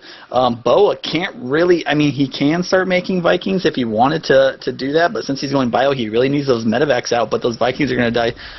His medevacs are going to die so quick to those Vikings, and he's never going to be able to catch up in that Viking count. So a Sky Terran could be coming in here later in this game, but we are going to have a push from Camp going to be coming up trying to attack this natural of Bua here. Right, there's a lot of... I don't feel like... Bua's in a very tight position right now. We got these Vikings going to be completely, as you mentioned, negating the healing rate of those. Oh. And it's like we have these siege tanks coming up, even number of siege tanks. We have the splash from the Hellions, and we have a decent number of Marines, enough to tank damage from the other Marines, keeping the Hellions alive for just that damage. For the splash, and it just seems... Yeah, absolutely. Bua keeps spinning his Marines to try to take out these Vikings, and he's using precious medevac energy at the moment. And look at this siege position here from Camp. That is brilliant. He's playing very excellent right now. Another shot there from those Vikings taking out another medevac. Bua's, like you said, is in a tough spot. He's really contained right here. And with the drop defense already that Camp has, he's in a tough spot. It's going to be brilliant if he can come out of this.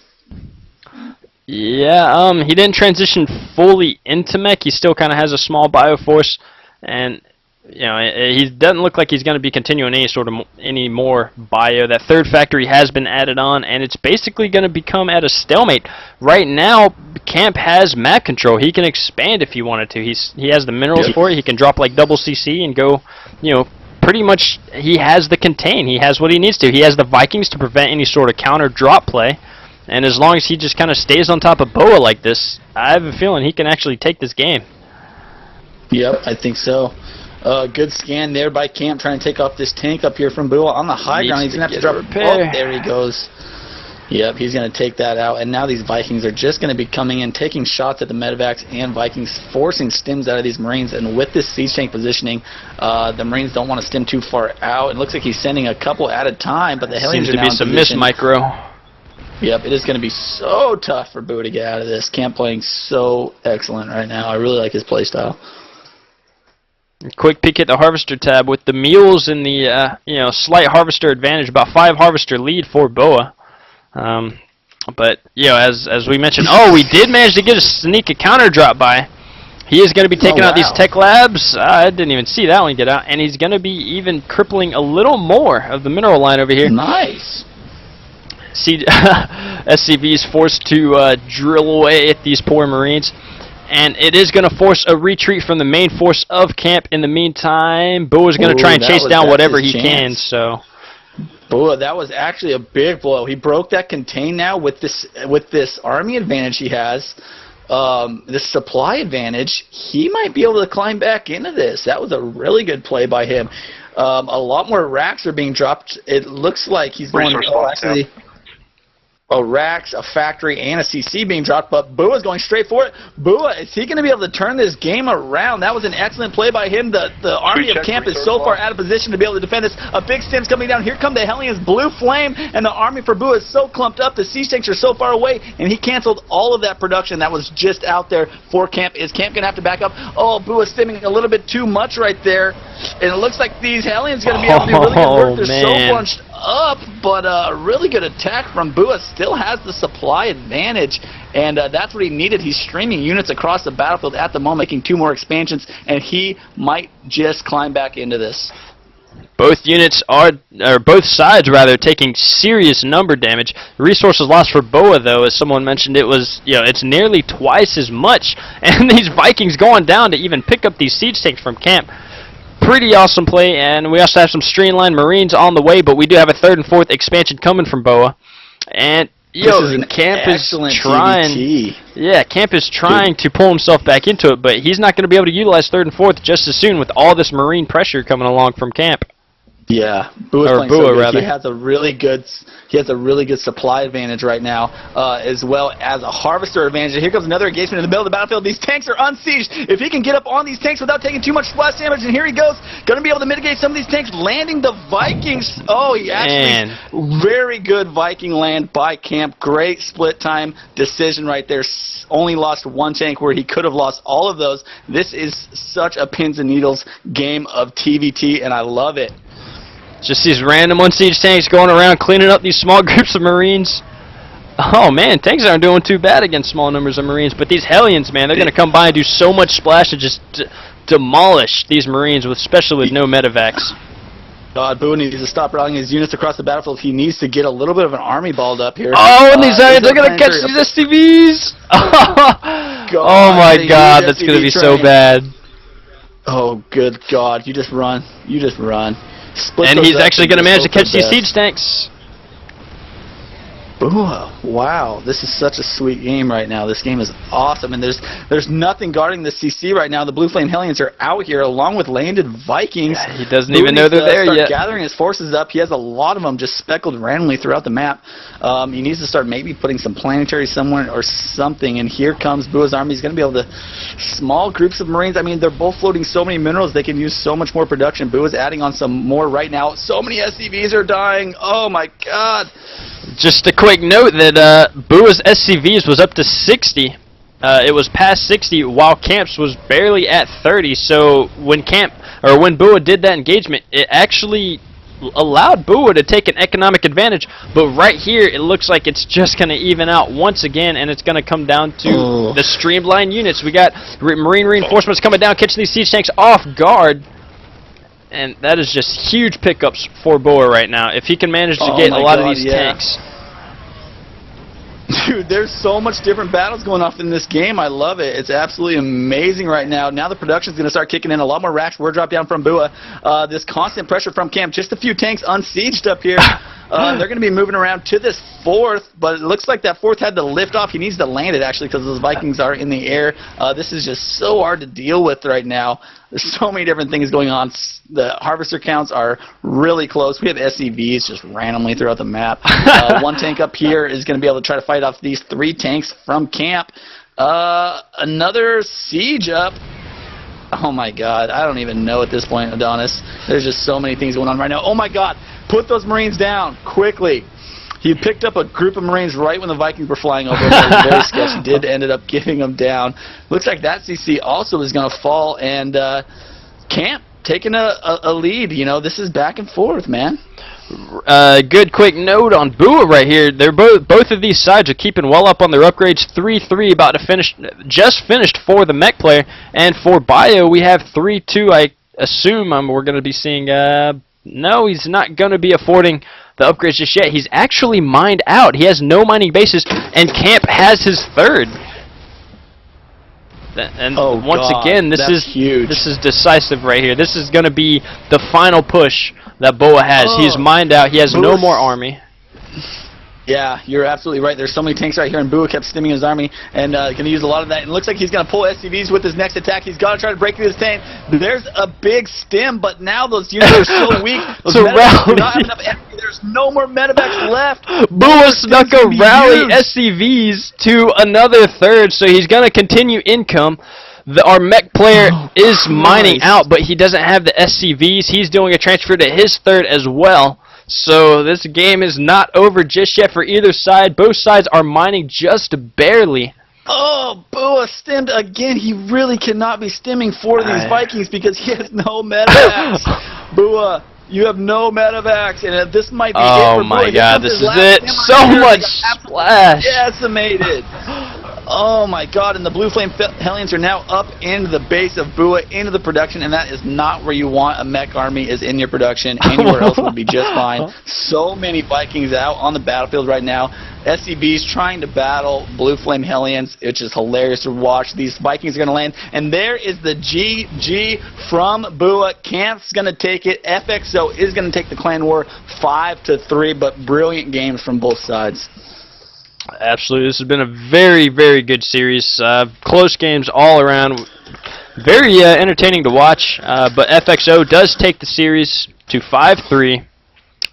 Very good games, guys. Yeah, guys, please follow the stream if you want to see more from Team Evolution or Adonis being a ladder hero. Like I said, streaming a lot of HOTS lately, I think, too. Top Masters, Zerg, working on his game at all times. If you guys want to get some tips and stuff, definitely follow the stream. And also for all the Team Evolution Clan Wars are probably going to be casted on this same stream as well. So guys, please, big helps when you follow players' streams, up-and-coming players and teams. So definitely do that. And when finally Adonis nuts up and gets a Twitter, we'll be able to plug his team's Twitter on this. But for right now, he's being... No Twitter. Vetoing Twitter. I know, guys. I'll put it on my to-do list. Alright, well that's going to be it, fellas. Thank you so much for tuning in, and we'll see you guys next time.